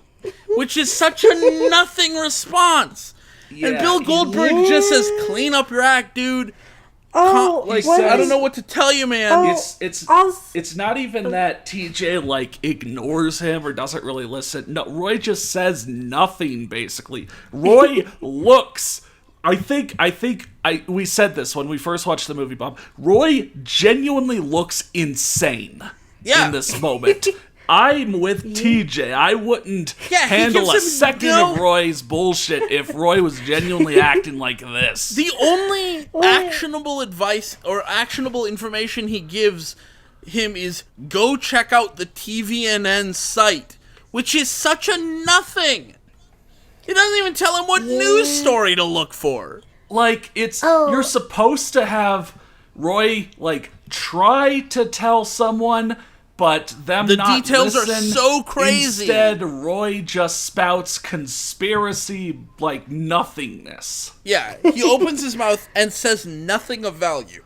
And of course, nothing of value is gained because TJ, Bill Goldberg, just goes back in and he goes back into where else? The diner. And he's sitting down. Oh, one thing they keep through before he goes into the diner, they show more of these weird flashbacks that I think are supposed to imply that the dumplings have human meat in them. Yeah. 'Cause they're showing like a flash, like Roy is connecting the dots. He saw Grant, he saw the flag, he saw like he was standing in the alleyway behind the diner, and when he looked in the window, he saw that flag. So he's like, okay, that flag is connected to the diner and also to Grant and the beheading. And then it keeps flashing back to Susie handing them dumplings, which makes me think that they're trying to suggest, like, there's some connection there. But they never explicitly say the dumplings have human meat in them. And also, why would they? That doesn't make anything... I mean, whatever. Either way, Roy goes, oh, okay, so Susie is somehow involved. And he stumbles into the restaurant, and he says, you did this! And then TJ stops him and holds him back, and he's like, Roy, you're out of control, man. And, like, yeah, he is out of control, because he hasn't given any indication of why he's so upset. And doesn't one of them, like, fucking running tackle the other one to the ground? Yeah. If I remember right? Yeah. Yeah. By the way, Connor, we're not supposed to swear on this channel. Right. Yeah, cut that. Yeah, no, that's fine. But yeah, no, it's like he tackles him to the ground, and he's like, they're like... Well, because, I mean, Roy comes in sounding like a crazy person. Yeah. And TJ is trying to have, you know, his date with Miss Scholar. And conversation, whatever it is. Yeah, yes. And Roy just stumbles in and is now making a huge scene in the diner. Again, there is no part of his actions that make us feel sympathy for him. Yeah, because, like, you know, when you have a character who nobody believes, the whole point is that they're supposed to give the details they have, but they don't have enough of the story to really put it together. But the details they give are so implausible, everyone doesn't believe them. Right? That's the point of this kind of thing. But because he has enough of the story to put it all together, they can't have him say some of the details, but not all of them. So they just have him say none of the details, and he just goes, check it out! Go to the TVNN site! He just says that over and over, which doesn't give anyone anything to work with. And of course he looks like a crazy person. So then he's in jail. Yeah, for causing a big scene. He gets arrested. And then TJ is like, you gotta snap back to reality. You've been on the streets for 18 months. They keep telling him to snap back to reality, and I keep thinking about that every time. But then, like, there's this cop guard guy who is Nico, the guy who put this movie together. He's one of the producers of the film playing this character. But anyway. All right, yeah. Yeah, but then Roy is like, they were killed, our brothers, something is not right in America's back door. And then Cop Guard is like, hey, no one here is the enemy. And he keeps saying, like, check it out. And then basically, like, they keep going back and forth until finally he's like, look, like, I'm just going to go check it out to shut you up. basically. So then, and like that's pretty much what happens in the jail. Now we go to like this bar, and the sheriff is ordering a sandwich, and Susie and Chester come in, and then they meet the sheriff, and basically Chester is like, "Ooh, you guys are getting back together," and then sheriff like remembers Susie's drink order or whatever. But anyway, they talk about how long Chester and the sheriff have been friends, which is important later. But then she just wanted to come over to the bar to tell the sheriff that they don't want to press any charges against Roy. Roy. And also to hand him something, right? Right. This is Yeah, the she part passed. of the movie where things start being relevant. Yeah. Yeah. If I remember right, there's not a lot of pointless stuff after this. Yeah, pretty much. Yeah. This is like they show us quickly like the cop car's looking by the dumpster, he finds the dog tags or whatever, but Miss Scholar is in the diner by herself, and like the lights don't really seem to be on. So what is So she I don't- doing all by herself? Why is she here? I don't. Question mark. I Never. don't- Never. yeah. Never. She hears weird screaming, and so she rushes downstairs, and Susie is like screaming and like pulling her hair and like having some sort of a weird breakdown. She's literally just And then- standing in a room all by herself, and you can see like she's standing in the terrorist room with like Yeah. the tub Yeah. and the flag on the wall, screaming to herself. And the question we all have is, why? What is going on? Why is anyone doing this? Yeah, she runs down to the basement of the diner. Chinese restaurant where there's the terrorist room, and Susie's just there freaking out in the middle of it. Yeah. And she says, are yeah. you okay? And Susie turns around with an evil expression on her face. And at this point, your dad, Zach, said, "Oh, she's possessed." And we paused, and I said, "That's a great explanation. It's not true. It makes more sense than what is going on." What was going on? What was going on is, because That she's was just never freaking explained. out. She is just freaking out until Scholar I shows think- up. Yeah, I'm wondering if maybe it's like she's geared, like, you know, like when people like get amped before they go do something, like she's getting hyped before the next terrorism. Yeah, but thing? you I don't- know the door to you, like, okay, you got terrorist base and a single open door connecting you to the diner during business hours. Either Miss Scholar is in the diner during business hours because it's open, or it's not open and she has somehow broken in. But Yeah, she's 'cause it calmly is- sitting there. Yeah, because Zach's mentioned the lighting. It's like kind of dark in there, right? Yeah, it's like the It's lights almost like Yeah. all the lights are off. Yeah. The place was supposed to be closed. But like, what so, are you like, doing in there? Why is she? I in there? wonder if it's the only thing I can think of is like they closed after the whole thing with Roy, because like, you know, later people are asking the sheriff about what's going on, and they say like the diner's been closed since noon. But then I guess teacher was just like, well, I got work to do, so I'm not I'm gonna gonna like just park relocate right here where I'm not allowed. And like, because it wasn't even where she was sitting before. Yeah, she's sitting in a But anyway, different place. Whatever. Either way, she goes Yeah, downstairs and Susie's going absolutely crazy. She says, "Hey, are you okay?" Susie turns around, possessed smile on her face, and then she grabs an axe and starts swinging it wildly at Miss Scholar, who we also know as Yeah. Army Medic, because I don't know what her name is. Yeah, And- what is her first name? Yeah, and Yeah, I don't they're know. swinging it around. She's swinging this axe around, and now it's a fight. It's like, oh man, what a real fight! And the two of them fight, and now we get to see Army Medic use her Army Medic knowledge of hand-to-hand But then combat. here's the thing. So like it ends with her putting her in a chokehold, and then she like Susie is like, oh, okay, I give, let me go. She's like, not till you tell me what's going on. Which And is such a then weird thing to say when you don't know. Like, you just got attacked by a single person. I mean, Yeah, you're and in a also, like, she terrorist was- room. I guess that's true. Yeah, that is, yeah. But anyway, she's like, okay, sheriff said go to Chester's house. It's the checkpoint. Now let me go. And the medic says, no, sorry, I can't. And it sounds like, we hear the crunch. It sounds like she snapped her neck. She, like, but Susie, squeezes, and then you hear snap, snap, and Susie just gets... And it's like, jeez.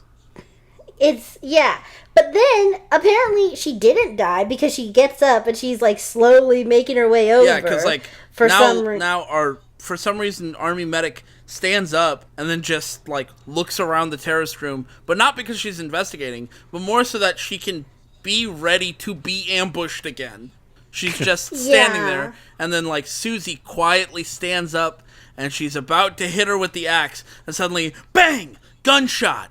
And we're like, whoa! And then we look at who it was, and from the stairs, it's Kenny, who's shot his own wife. And he looks at Army Medic, and he says, he holds up the gun in his hand, and he says, I ain't have anything to do with this. I didn't even know this was down here. And I'm like, how? You own this place! Yeah. How are you so inattentive you don't know that your diner is literally above a terrorist cell? You've never gone to your basement. Your wife has made a terrorist cell in the basement, and you didn't know. Well, then, because, like, earlier you mentioned, like, the whole thing about, like, the age gap between Susie and the sheriff. I think the implication that we're supposed to get is that they never stopped seeing each other, but she, like, married Kenny as, like, a cover to get access to this basement, maybe? You know, as the sheriff, he has like, access to the jail. I don't know. Well, I'm just thinking that because, like, he's part of the, well, okay. Well, I was thinking that maybe the sheriff. I was thinking that maybe the sheriff and Susie were never in a relationship, and it was all just a cover for their, like, you know, secret rendezvous because they're all terrorists or whatever.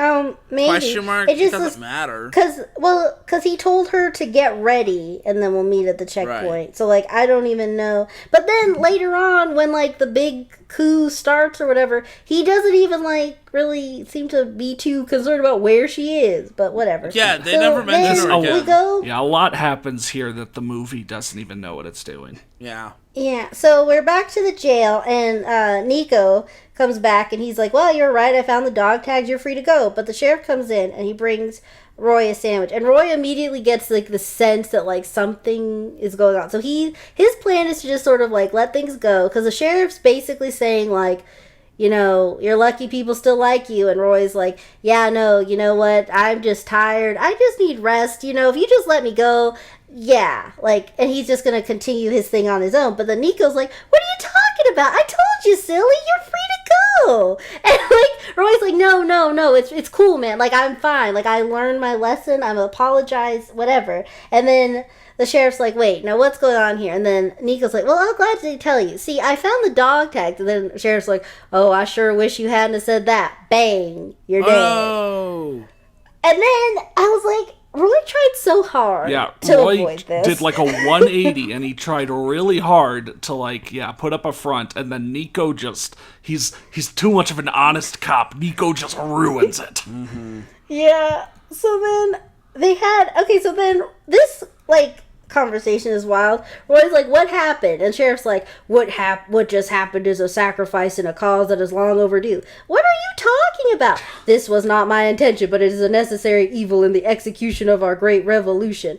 Dude, you're not making any sense. I'm making more sense than anyone has in a long time. It's time for America to rise from the ashes.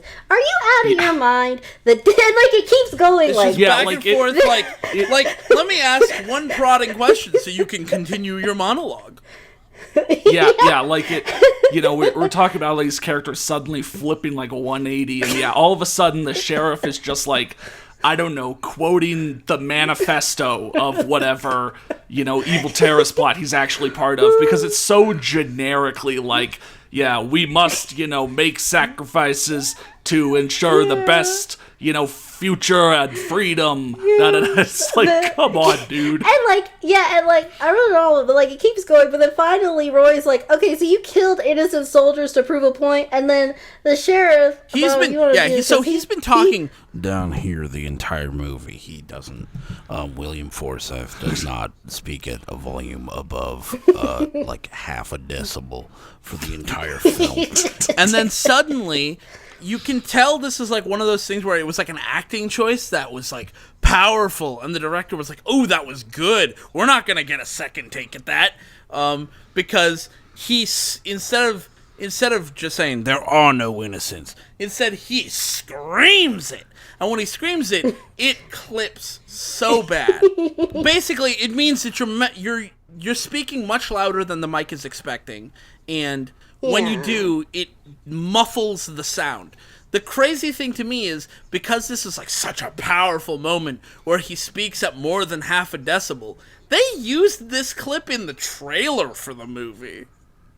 And I'm like, why would you?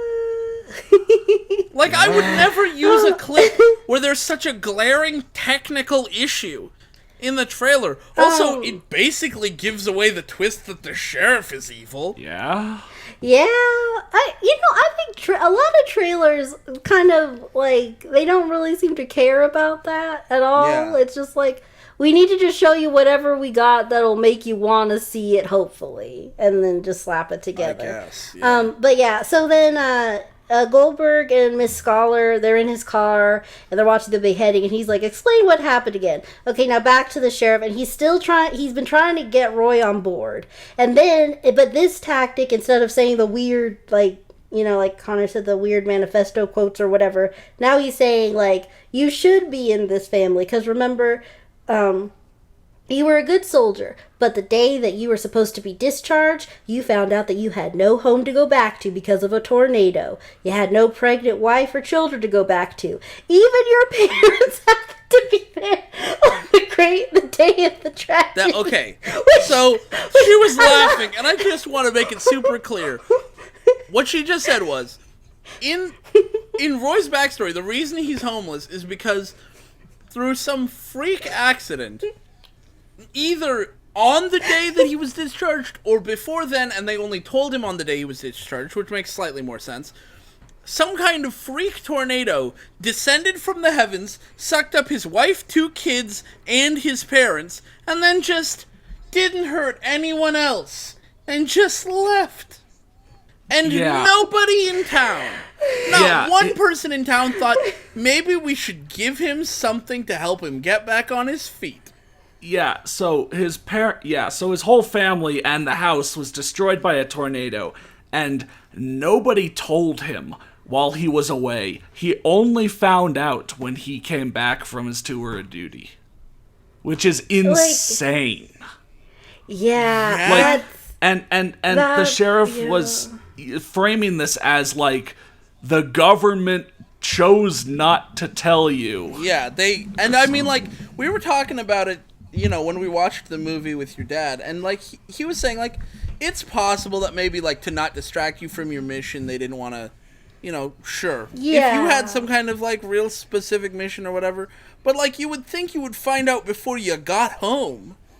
Like, once you're done with the mission, at that point, it's like, okay, well, the mission is complete. Now we have to tell you something that happened while you were gone. Yeah, like, obviously, like, I don't know, like, all the ins and outs of the world, but I do believe there is, like, a thing, like, special leave. Like, I'm pretty sure if they found out, like, oh, like, okay, he's in this mission now, but, like, his whole family got wiped out, he needs to, like... At least attend their funeral. Yeah, like... You're telling me the entire government was like, oh, I thought you were going to tell him. Oh, I thought you were going to tell him. And no one told him. And yeah, or if it's even, he got home with his bags, except, well, he got to the rubble that was his home with his bags. And then all that he had was the shirt on his back. And yeah, just... I mean, it's crazy to me. Like, it's not like the army, discharging you is like being dropped off from like at a bus station where the bus driver doesn't know or care anything about whether or not you have a home to go to. Like, the army's aware of where you live. So that's kind of heavy. But anyway, the sheriff gets distracted, so he leaves, and then Roy had, like, snuck the keys off of Nico's body, so he just leaves. And then as he's getting out, TJ's driving by and, like, get in! Yeah, I want to back up a little bit. So, oh, yeah? Okay, so TJ and Miss Scholar are in a car, like, watching what the terrorists broadcasted. Was there any run up to that, or was it just like TJ just Well, decided no. to check it out now. Well, no, well, okay, so when, after Kenny kills Susie, he's like, so what are we going to do about this? And then she makes this, like, face that I screenshotted because it's amazing. Thank you. And she's just like... Okay, yeah, and so she's they're like- assembling the group of, like, people Yeah. to fight. So, Yeah. yeah, and I also So she's just, like, I also just want to mention, I mean, it's, we don't need to go over every detail, but, like, the sheriff gets distracted by, like, people are assembling outside because they heard the gunshot of the sheriff killing Nico. So he needs to go out and try to, tell them, like, no problem here, no problem here. And, yeah, Roy, Yeah. like, pulls the keys off of Nico, unlocks it, and sneaks out, like, the side window of the jail or something. And it's so weird. Yeah. There's no clarification of how they know he's going to be there. They just drive up to the side of the jail, and he is already there. And they just go, Roy, get in! And then Roy just gets in. Yeah, it's just convenient. And, like, before they do, I just want to talk a little bit about, like, so basically they're kind of just waiting for everyone to show up so they can go over the big plan. And, again, they're reminding us that apparently Roy and Goldberg were best friends, even though Goldberg was perfectly fine with his best friend just living on the beach for whatever. But whatever. So, Goldberg had to have known that Roy's whole family was dead. Yeah, like, it's not Yeah. like he made mistakes that caused his family to die. It's a second... A freak tornado sucked his whole family away, and Bill Goldberg goes, sucks to be you, friendo. Yeah, wow, that's like a second layer of bad on Goldberg. Like, know that I like happened to and think, treat your and best friend maybe like crap. I'm wrong, but I like to think that if my whole family got killed while I was away, and I came home and I had no home to come to, I could trust that I could go to Connor or his family and say, hey, can I live with you for a little bit? And they wouldn't go, well, I don't got any work for you, so bye. Looks like it's the mean streets for you, Bobby Yeah. boy. So Enjoy living in squalor. Eat it dirt. gets a little...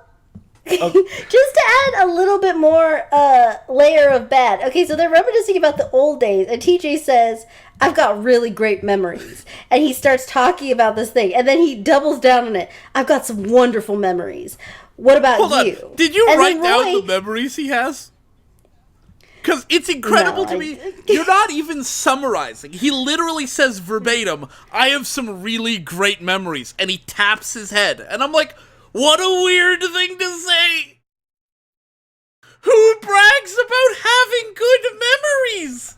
okay, so yeah, TJ, Miss Scholar. I just feel like when you say they, we kind of need to clarify at this point. So TJ, Yeah. Miss Scholar, Kenny, and Roy are the good guy squad now. They are which the good guy you squad. You would never have expected that at the start of this movie. Yeah. I remember we were showing someone else it when Bob and I had already seen it, and we said, like, after the first, like, 6 or so scenes that happened, we paused and went, okay, which one of these are the good guys? And I had no idea. Yeah, they had no idea, but yeah, so that's And I the do want to four-man clarify real team. quick, Yeah. although the good guy squad is Army Medic, Bill Goldberg, Roy Boyle, and Kenny, Kenny and Army Medic, they're not in the scene. It's just Bill Goldberg and, not yet, it's Bill Goldberg and Roy Boyle sitting there talking to each other. Bill Goldberg, I almost feel like he improvised this insane sentence, this weird brag. Like, genuinely, who would ever brag? Oh, I've got some great memories up here. But then, yeah, and then, like, he says a bunch of memories about, like, good times or whatever, who cares? But then he's like, yeah, I mean, I've just got some wonderful memories. What about you? And then Roy just says, I've lost touch with my brothers. I think one might live in New York. I do not know. Wow. What?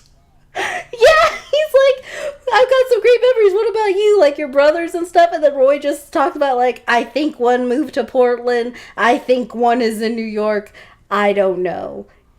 Those are his memories. Oh, yeah. He doesn't. Zax, do you have a picture of the scene?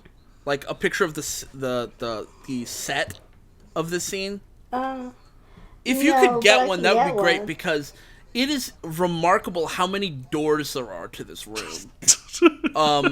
Because, like, if I remember correctly, Yeah. there's one to the left, and then a hallway to the left, and then one in the back, and then one on the right, and potentially another one on the right. And that does not include the wall behind us as the audience. I remember this. And it's like, why are there so many doors into... Is this the hub room of the house? Like, I half expect there to be a ladder to the upstairs here. You know? So... But it's... So, you know, they're reminiscing or something. And he says, like, yeah, I've got a daughter, and she means everything to me. She's an angel. And then, like, the daughter comes in, and she brings a plate of sandwiches for Roy, and she says, I cut off the crust like you like. And I'm like, you baby, you were homeless. Oh You my were god, homeless and you ate garbage, but you're still particular about your crusts? dude, I think she just remembered. the production, Why didn't you feed him before?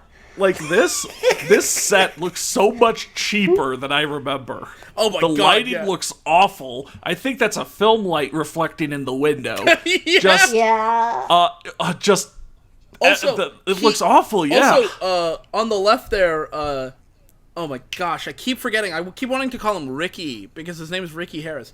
Kenny. Kenny is opening a door, but behind him, there's a door frame for another door. So when he closes that door, there will be another door over there. So he's coming in from outside, question mark?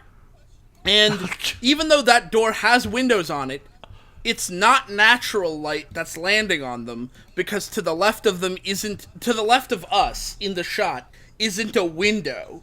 Yeah, that is a harsh film light. They it's tried to film this with like the natural lighting or the lighting that's in this house. Went, no, that doesn't work. Let's just get a high beam floodlight, blast it on our characters, make it look like some student film level kind of stuff. I think this is a constructed set. Like, I mean, the walls are too nice to be a constructed set, but, like, maybe they poured a little bit of budget into making this look I think like the walls are okay, it's because this room think layout it's- makes no sense. I mean, why is there a big jutting out wall that makes, like, they've put, like, a weird cabinet or, like, some kind of seat or something, a table over there, which makes it impossible for you to move through this space when the door is open. Yeah, I think this is just. I think this might be the same place though that the sheriff's county is at. Oh, like a different they room might- in there. Yeah, I think they just use the same house for pretty much everything. Yeah, maybe. And just a different porch for oh Chester. yeah. like- Here's the But thing. it- Here's the thing I want to point out. This is a thing I just remembered. When Roy is escaping the jail, he's in a jail cell. It looks like a jail, and then to get out of the house, he goes downstairs, which means the jail is on the top floor. Yeah. But anyway, okay, so the gang's all here. Yeah, everybody gets Miss in, Fowler's you know. arrived. She's wearing a tank top and short shorts. She's getting more and more revealing outfits. Yes. So she's ready to go kill people. They You can see on the talk screenshot they've about- got guns on the table. Yeah, but also they're gonna get more guns because Roy is like, oh, you know, one time I was hiding out in the rain, you know, when I was homeless and nobody Yeah. cared. And it's really easy to get into, so we can just get all of Chester's guns. We'll have even Yeah, more. he has Then- like a shed, and you can just go in there, and he has like all kinds of guns. And then Bill Goldberg is like, yeah, you know, I happen to know that he has similar taste as me, you know, so we could totally get in there and get the guns. And I'm like, Bill Goldberg, I don't know, are you improvising these lines? Because you are insane. Your character doesn't make any sense at all. Like, he has similar taste to me in guns? How is that relevant? Are you saying But, that like, if okay. you went in there and Chester had a bunch of guns you didn't like, you would go, I guess the terrorists win today? Like, what are you talking about? Okay, so we're reaching the end of this movie, and now we've officially. So, like, real quick, just to clarify for the viewers, what's the plan? What are they fighting against? The death to all great. group. So, okay, great. So here's the plan. And he has a map, a layout, and he says, okay, ship's here. We go in. We take out the power instantly. It's an old ship. Everything shuts down. Clear the ship from bottom to top. That's the plan. Get in gear. We'll meet in 2 hours. That is such a non-plan. We're going to go in, we're going to do the thing, and we're going to win. Then, we should have a montage of everybody getting ready. Scholar's got a matching bra and panties, and she loads her gun. Yeah, because she's a woman, Kenny she has to pauses. be in bra and panties instead of in clothes when she's getting ready. Also, she's gonna use a sniper rifle for the rest of the movie, and she shaves the side of her head, and you would think it would be the side of her head that she holds the gun up to so that her hair's not in the way of the scope, but she shaved the other side. Yeah. So there's I mean, that. she was not Then, an army sniper, she was an army medic, so... Then Kenny's part is he stops and looks at a flag and says, "For the love of country," And he walks and out. then he Also, leaves. another And thing then- real quick. Bill Goldberg, Marine. Roy Boyle, Special Forces. Army, medic, black man. Kenny is the most out of nowhere, like, member of the team. His qualification to be on the team is he owns a gun and shot a person. I'm not saying I don't appreciate the Allies, but you have not established that he is going to be an effective team member here. Yeah, Movie doesn't even like, attempt to establish that. And I don't even know if it's the kind of thing where we missed something. I've seen the movie like 6 or 7 times now. Yeah, no, have Kenny just- never seen any evidence that he's done any armed forces or anything. Kenny in an instant goes from, like, background character to one of the main important characters. Yeah, background jackwagon to like, I'm one of the heroes now. For some reason. So sudden. Yeah, I don't, But then, before they get ready to roll out for the plan, TJ tells his daughter, "Call Uncle Eddie." And then we hear the call, and Uncle Eddie is like, "Oh, okay, don't be scared. I'm going to send recon over." He tells the daughter this.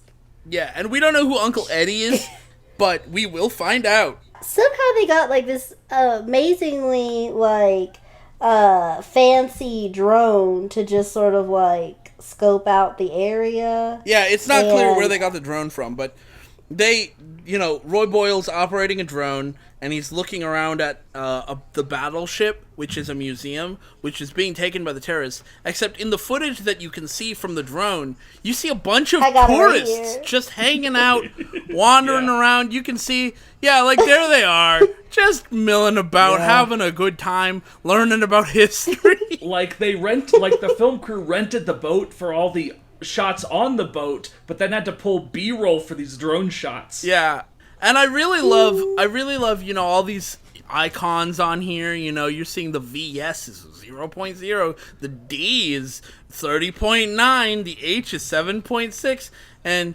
up there at the top it says "Safe to fly, GPS." Cool. Oh, wow, yeah. You don't get enough time to really look at every part of this in the movie, so... And I mean, I also love you got camera settings up at the top. Well, not even the top right. If you look even higher up in the top right corner, I guess that's a playlist setting. I don't know Dude, what. these buttons, these notifications are just anything like this they could ever think of. They're just Like, all on over the right, place. On the right side, that's from, like, a movie camera. Then the top left, that's from a cell phone. There's a, wireless 4 bars thing at the top, kind There's of right wireless sort of. Wi-Fi, then the 4 full bars, the battery indicator, but also What is on the this? left, that's a What home is this? button question mark. This is awful. There's What? another wire. There's another 4 bars thing. But going down the vertical on the right, we've got playlist button very faint in the top right corner, camera settings, I guess a button to record video, the actual button to record video, a YouTube thumbnail button, and then more camera settings. Dude, like, what? Like, what is this? I mean, I had a video camera, and we rented that one camera like a few years ago, so I know what interfaces look like. This is just a hodgepodge of every interface they can think of. Like I said, some of this comes from a camera, some of this comes from a cell phone, some of this is just on playlist and YouTube play buttons. This is a nonsense. I see there's an icon in the very bottom next to N/A that I believe is some kind of aux cable, but I'm pretty sure you don't have your drone connected to any auxiliary anything. Yeah, and none of this shows up on what a camera records. These are all the, settings and such for when you're messing with it. Why does the drone's footage have all of this? To make it look like you're seeing what Roy is seeing. I guess they could. I guess they convinced it, because I mean, I didn't see this level of stupid when watching it. The more you look at it, the stupider. The more you look at it, the stupider it gets. But it's only on screen for a second or two at a time. Yeah, and I mean, I'm too busy laughing at all the tourists that are there. Yeah. Not laughing at the tourists. Obviously, they're experiencing history. That's cool and all. Just laughing at the fact that you couldn't get one bit of footage without them. Yeah, I got a few shots. This was the one I think that had the most on them, but there's some where on the side there's a whole family taking pictures party. and yeah, and then immediately following this you see the squad, the 4 heroes, walking across an open field, all facing the same direction, crouching and walking all military style with their guns up. And I'm like, maybe one of you should cover the 6 and the 9 and the 3. None of you have cover. Nobody's paying attention. Your situational awareness. Goldberg is protecting. He is pointing to one side because he's very concerned that someone's gonna pop out of the water. Oh, that's right. Yeah, he's looking way out into the water. You think the creature from the Black Lagoon is gonna attack you? What are you doing? Yeah, there's one entrance onto the ship. It's, the bridge onto the ship. Yeah, there's only a limited number of places that human beings will attack you from. The ship, which is where the enemies are, behind you, or to your sides. And everybody's looking at, just straight ahead at the bridge, except for Goldberg, who's looking at the water. Yeah. Army efficiency. Then they go up the bridge, and you see there's a gate, and they go, damn it! No! My weakness locks! And they say, did you bring the bolt cutters? And he says, no. And then Roy goes, do your thing, bro. And he just kicks through the lock anyway. And I'm like, why did you need bolt cutters? If that was an option, just kick through every lock. Yeah, I know. And okay, so this is the part of the where we just... The whole movie, I feel was such a mess because they were we need plot, we need to build to this, we need to earn this. And then they were just well, we did enough, now we could just fight now, right? We're good, guys, right? We did a movie, we can just fight now. So, they go in, as soon they see people, shoot. We see people, shoot. They go into the boat, they're together. They split up, actually, and I do want to say, they're supposed to be stealthy. And the first thing we see Roy do is sneak up behind someone quietly and then grab him by the back and slam him into the metal wall to his left and then slam him into the metal wall to his right. And he slams him back and forth 4 times and then throws him on the ground. And I'm like, that's not stealthy. That was nothing. I don't even think that would have knocked him out. And then someone's still with Goldberg at this point, but he grabs the guy and slams him into a meat hook. Which is him that why way. Is there a meat hook here? Oh yeah. He just picks a dude up and puts him on a meat hook that's just in a museum. It's just really sudden, guys. Yeah. Really, okay, let's say that the museum curator doesn't think we should remove the meat hook. Okay, fine. Why was there a meat hook at all? At what point does the Navy go, you know what we could really use on our boats where our soldiers are? big sharp hooks.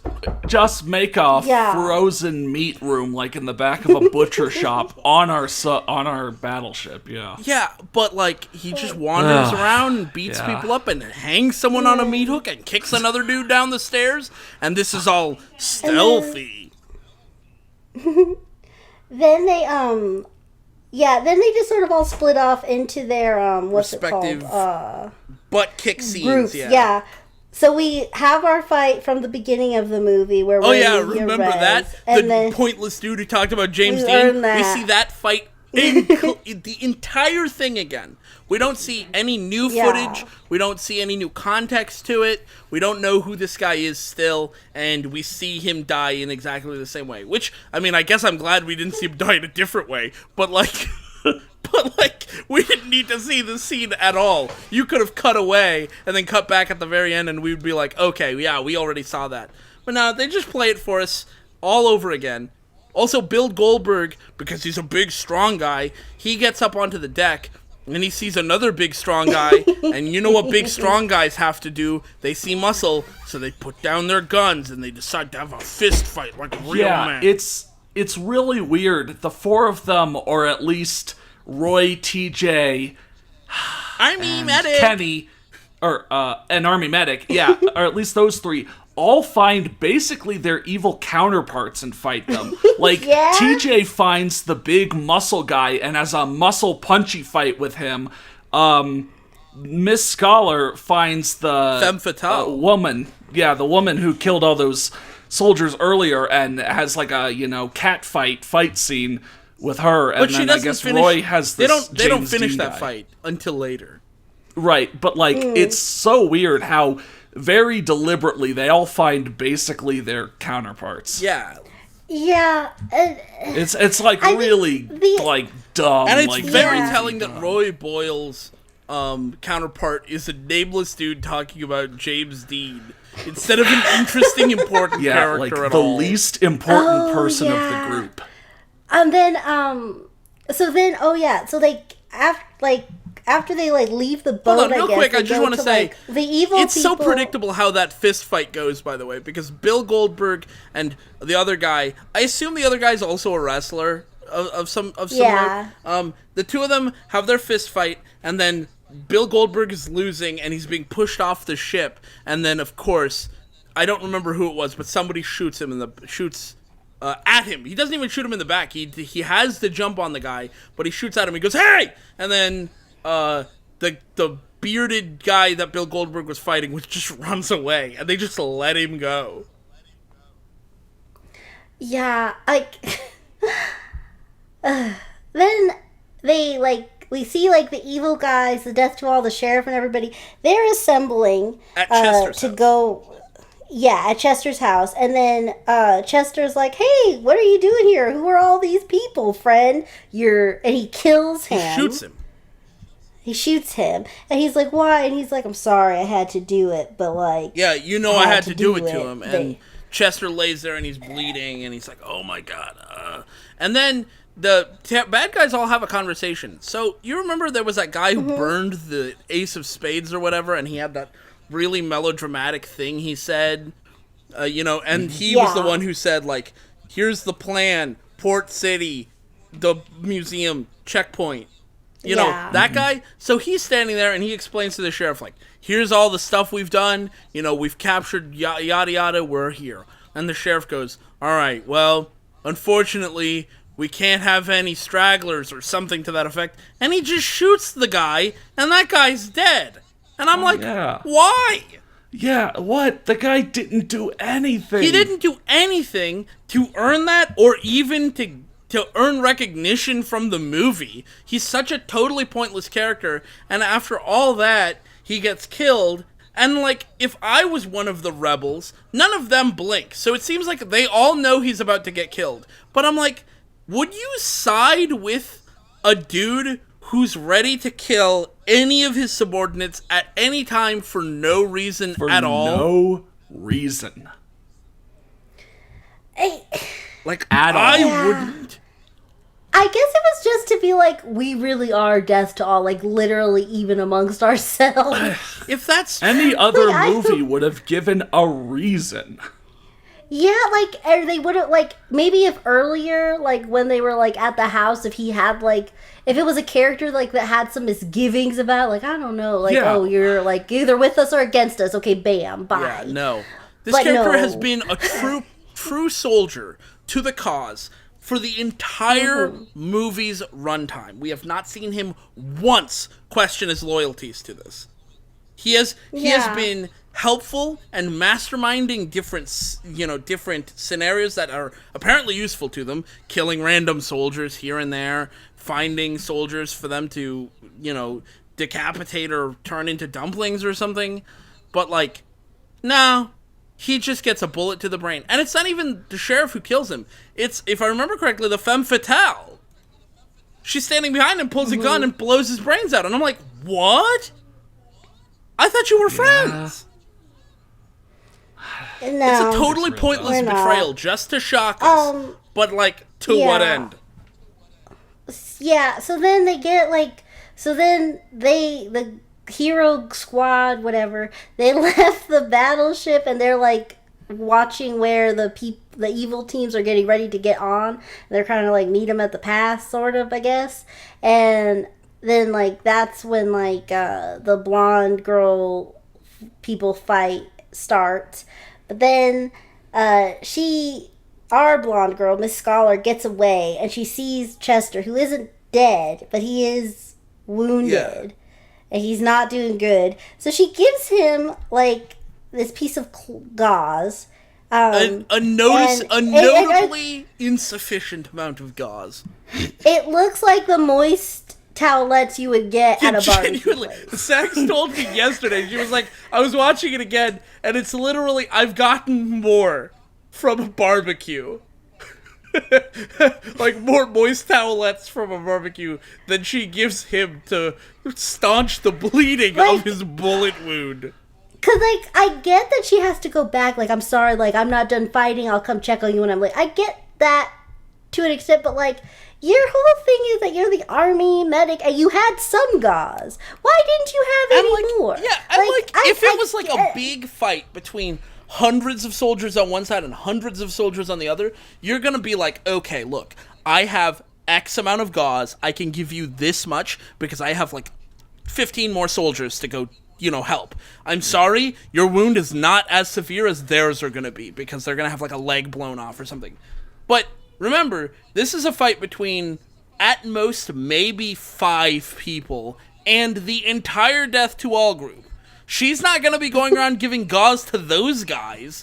She's just going to be trying to help herself, Bill Goldberg, Kenny, and Roy Boyle, and maybe Chester in the case that he's not down for the Death to All group. And it turns out he's not, but, like, you can spare a little bit of extra gauze and time trying to actually get him stable.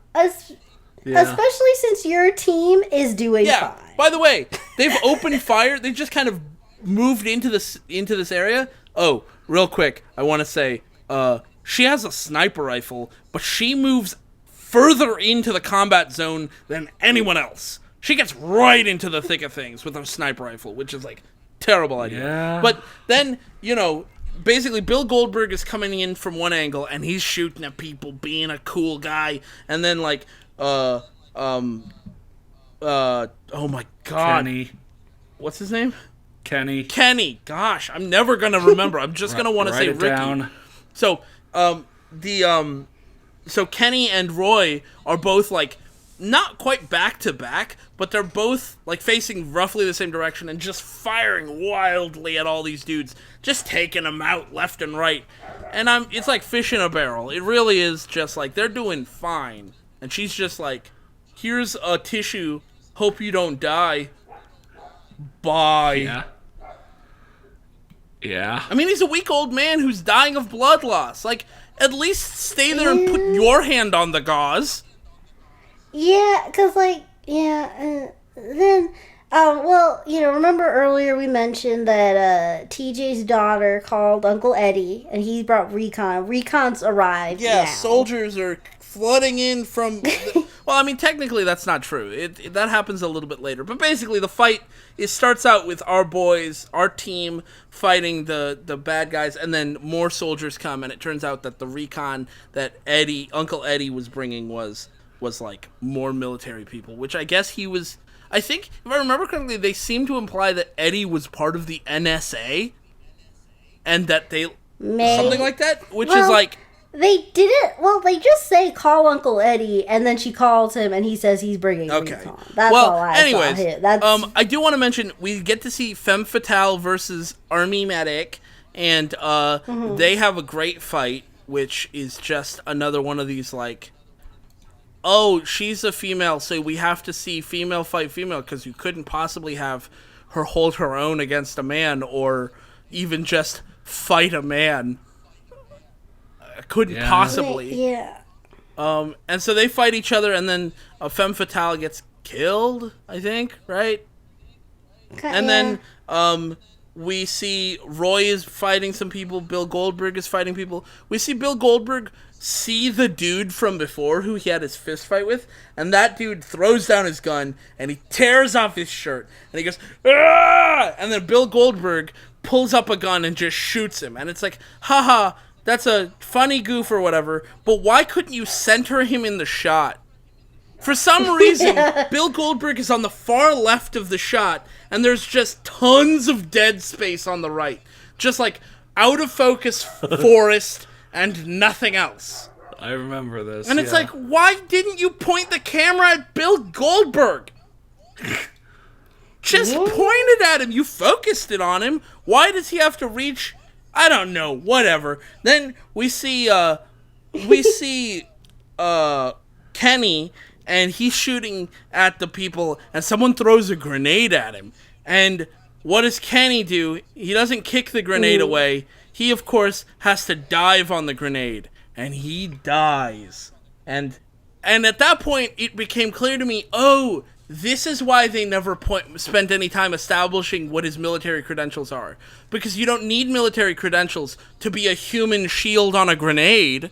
Yeah. So they just went, okay, good enough. Yeah. They don't spend any time establishing his character because his character's about to get blowed up. But then Roy is getting shot from all directions, and the sheriff is like shooting at people and shooting soldiers, and he's going into the house. And then you see a dude, one of the Death to All group guys, he fires a rocket at Roy, and it blows him up, but he's still alive somehow, and he's still shooting at people. Roy's not getting shot at. Roy is getting shot. And then Roy, like a rocket launcher explodes at Roy's feet. And somehow, after all of that, like, sure, he's got a lot of blood on him. He's been shot with a lot of bullets, but he's still, like, fighting back. Yeah, his left arm is weakened, but he is not a simple kind of man in this case. He's a very complicated gunman. He's got his one hand holding an M16, and he's just blowing away terrorists. And then you see the sheriff, who's entered Chester's house, and he's headed down into the tunnels, because... And I guess we never made this clear. The point of the Death to All group, and I only got this from my most recent viewing, the news briefly mentions that the G20 summit is going to happen at the White House. So their plan is to drive the battleship upriver to the White House so they can point the guns at the White House and hold the entire G20 summit hostage so that they can then... Question mark, something about right. I remember government we were very confused about, wait, so is the Potomac just, like, decommissioned and is a museum, or is it active? Because if the terrorists want to hijack the Potomac, that was the name of the boat, right? Yeah, I believe so, yeah. The terrorists want to hijack the Potomac and take it up the river or the sea to the White House, and they also want to infiltrate the tunnels that, if you remember from that one scene long ago, go from Kenny's land to the White House, which, by the way, they're in North Carolina, right?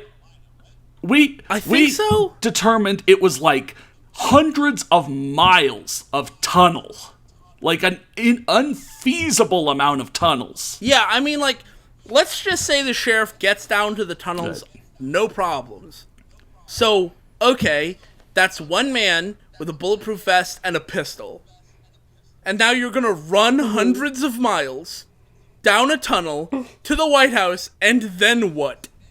Yeah, so the terrorists, the Death to All group, wanted to, use the Potomac and also infiltrate via the tunnels, but the Potomac probably doesn't even work, and the tunnels are hundreds of miles long. Yeah, and no part of this plan makes sense. And when he gets down to the tunnels, he gets shot suddenly, and he turns around, and it's Chester who's bleeding, and they look at each other, and he says, "Man, what was this? Why brothers killing brothers? Something. Brothers killing brothers." Yeah, they say something like that, and he says something, and the sheriff dies, and Chester's the one who took him out, and it's like, okay, well, again, let's just say best case scenario, Chester's not there to shoot him. What are you gonna do? Run down the tunnels by yourself? Yeah. You're just gonna try to wage a one-man war on not just the U.S. government, but all of... I mean, like, if you go to the G20, like, let's say the president goes to the G20, right? He's got the Secret Service around him. And then, like, the prime minister of every single country that's there, they each have a security service. It's not like somebody hired security for the event and there's one security group. Like, no, you're talking about 20 different security groups, all protecting every individual target. Yeah. You are not going to be able to stop that. Yeah, and it's just... No. It's such Yeah, a they want to poorly hijack. planned- They want to jack a battleship that doesn't work, and they want to sneak into the White House by going through hundreds of miles of tunnels. I mean, honestly, the battleship is the smartest part of this plan. Yeah, because that could work. That could be an operation. I'm not sure. Yeah. But So, does then, Chester yeah. remind me? Does Chester die there as well? Like he finally bleeds out, or I don't is he remember. still technically going? I think he's Because technically he does still... live for way too long. He keeps popping up again, and we're just like, what? Like, I'm not saying I want you to die, Well- but you are Yeah, bleeding profusely. Like he Well, had the last the time- tone. Sorry. The tone of the medic girl finding him was definitely this is my last chance, my last stand kind of thing. Which, And then, we didn't even think there needed to be a Well- last chance because we thought he was already dead. But Yeah, well, he goes to the tunnels, and the last we see of him is him killing the sheriff. And then, that's it. So maybe he also is still... I don't know if anyone knows to go to the tunnels because they killed all the Death to All group. oh my god, Right, I I forgot guess no, they like knew how about the the tunnels. the battle's still going on outside. Roy got hit with a rocket Yeah. launcher, but it's still going. So how does that continue? Oh my god, it's so good because a second rocket hits him. He's hit by another rocket. And finally he's down. And there's helicopters. It's not like he's got... There's a helicopter flying by, and another rocket launcher dude aims at the helicopter, and the helicopter just boom, just blows the dude up, and is like, no more rockets fired, buddy. And then Yeah. actually that's not true because another rocket gets fired, and then the helicopter drops more soldiers off, and you think okay, cool. This, the music is getting triumphant because they're winning, and the last thing one of the last Death to All group guys does, who's also a rocket launcher wielder, is there's an American flag on the property, and instead of shooting at anyone shooting at him, he shoots down the American flag.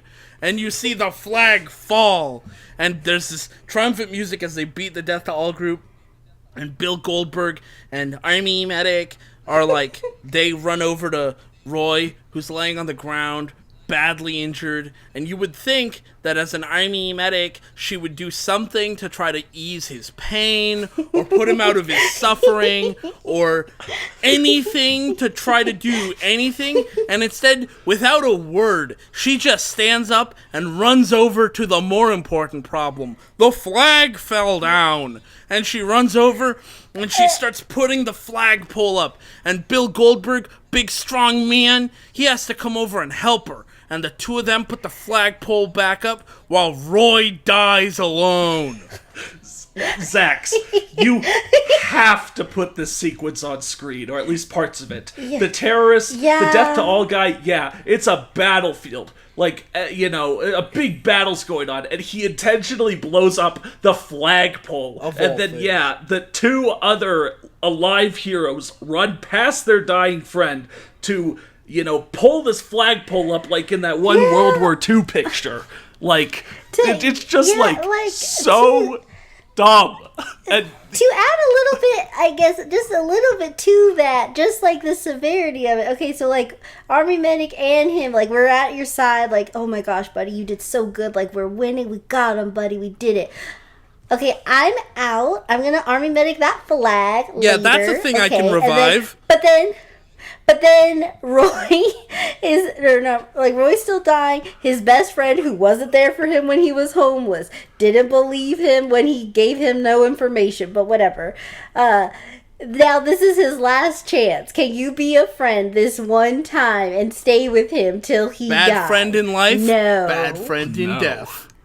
I'm gonna leave you to go pick the flagpole back Like, up. look, I understand there's a certain, you want to be a patriot, and you're like, I'm standing up for America, I defended this country. Fine. Can you please do that, in 5 minutes after Yes, you I beat- die? Yeah, Because I'm you bleeding beat out the- on the ground here, and I have moments left to live. I might have something important to say to you, like, thanks for all you did for me, or God bless America, anything. And instead, they're like, nah, I don't want to hear your last words.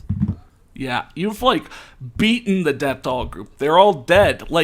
You don't need to take the photo op this second. Be there for your dying friend.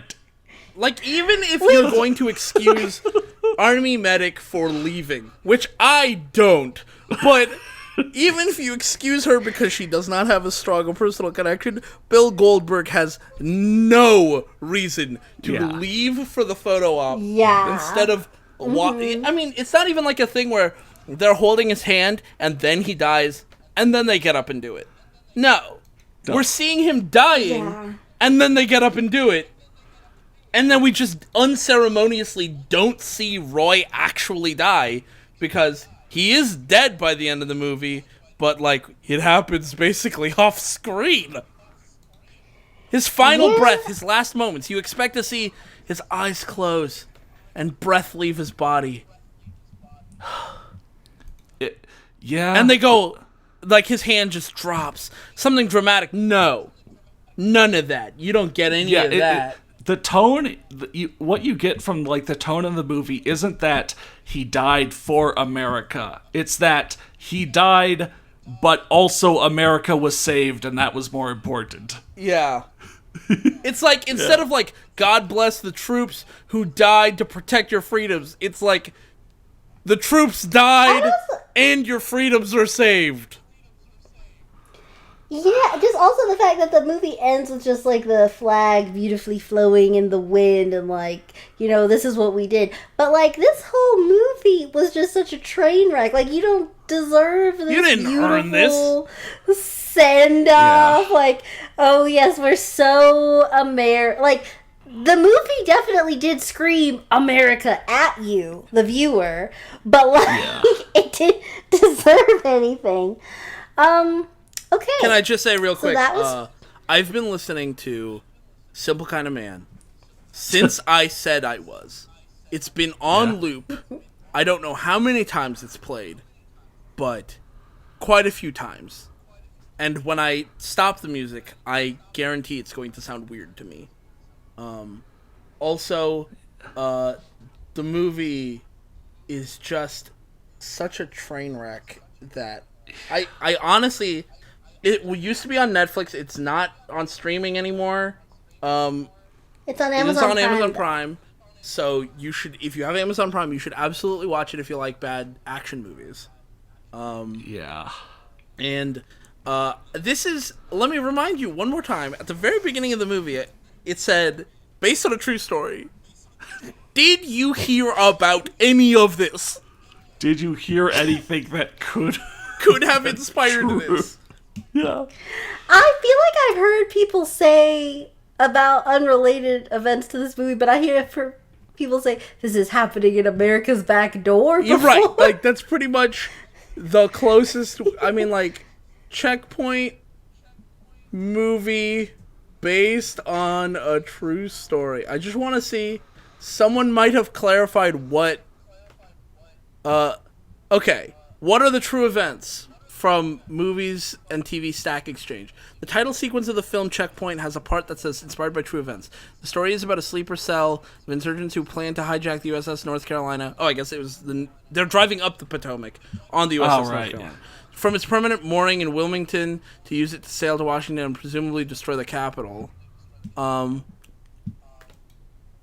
It wasn't based on specific events, but on the general state of society. Wow, we really live in a society here. Also, like, any possible way you could, like, give a teaser of the movie's plot to make it sound, you know, like, interesting or something you'd want to see or sound like it's full of action or whatever, describes so little of the actual movie. So little of it was about them hijacking the battleship to try to use. I'm gonna copy paste this Stack Exchange into the chat so that it'll be in muted chat. So if you want to put it on screen, you can. But somebody's response here. This is the one answer with one like, but I mean, it seems like a pretty good answer. The director and actors have said many times during interviews that the movie is based on the general increase in public fear of terrorist attacks, the building of specific groups of Americans as terrorists against other Americans, aka hate groups, and the occurrence of actual violence, whether it's terrorist-based or other kinds of violence. Let me tell you something. By that standard, Doom is based on a true event, because violence has happened. Yeah, I mean... Yeah, Some like, people are literally scared everything. of demons, so Doom is true. That says, you know, in the writer-director's own words, for example, in the YouTube video list below, it's based on a what-if idea.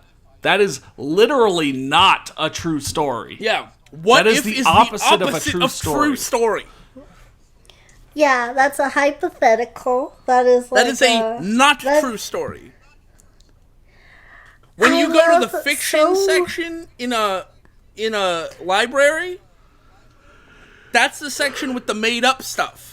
Yeah, yeah. I could literally make a movie, say, inspired by my life, and all that happens is at some point in this, like, action-packed thing, people are jumping in and out of volcanoes, but at some point someone goes to Subway. I mean, you don't even have to do that. Like, okay, let's say, you know, we look at, Jupiter Ascending. Bad movie, has nothing to do with anything, but I could say that was inspired by true events. And the true events that it was inspired by are humans exist.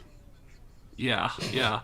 What if this was a thing that some human beings could encounter and find themselves in one day? Oh my gosh. I mean, inspired by true events used to mean something. Oh, that's like the cherry on top. Wow. Also, can I just say beautiful. real quick, Stephen Coldbear, the person who wrote this response, this guy's really trying to do his homework here. As for the USS North Carolina, the ship is still in Wilmington, safe and sound, and you can still tour it. I've emailed them about the story, and I'm watching for their reply. I'll update here when/if they reply to my email. Dog, I appreciate the effort, but no one cares. Yeah. He gets an A for effort. I appreciate him. Sorry. Oh no, I was just gonna say, I do think it's just wonderful whenever there's literally everything on the internet. Even this. At helpdesk North Carolina battleshiptours.com. Hi. Is there any truth to the story that you were hijacked by incompetent terrorists? Please message me back. What is your Thanks. armament situation? How good would it be for terrorists to hijack you? Could we get you to sail all the way to the White House? Could we drive you? How many people would it take for us to operate a USS North Carolina to And drive yeah, up it's river? in the White House. It's not like a little fan boat you could ride on the bayou where one man can just sit in a chair and pilot the thing. It's a huge ship. Yeah, it'd be like that scene from Battleship where it's like the whole platoon comes out of retirement to operate. Yeah, this. exactly. It's not like you just hold Oh. forward on the control stick and you just go like a video game. Excuse me, coming through. I'm about to head to the White House. Wow, what a great movie. Yeah, Yeah, it really is I- fantastic. I really do like. I'm still happy that we had a chance to sit down and talk to it, because like I said, I really do believe this is what our whole friendship has been building towards. Wow, then where do we go from here? Are Like, we breaking up now, or Do we just all blow away like dust in the wind? Or look, if Where- this is what our whole friendship has been leading towards, then either you and I are breaking up or Connor's getting in, and I'm not happy with either of those. Yeah. Well, I just mean this is like we got a lot of falling action, which is just the rest of our lives. Yeah, I've been falling since like middle school, so I've been falling since I heard about since I watched the first movie. First. yeah, Checkpoint has made us changed men and women. Ugh. Okay, so on that. Oh, kind of man. Like I almost feel like you need to play that just once, like to. Make it your end credits music. It's. I'm surprised it didn't come back. It's the end credits music. Yeah, seriously. They do, everybody wants to rule the world. Oh. So they had two songs. to your life. Yeah.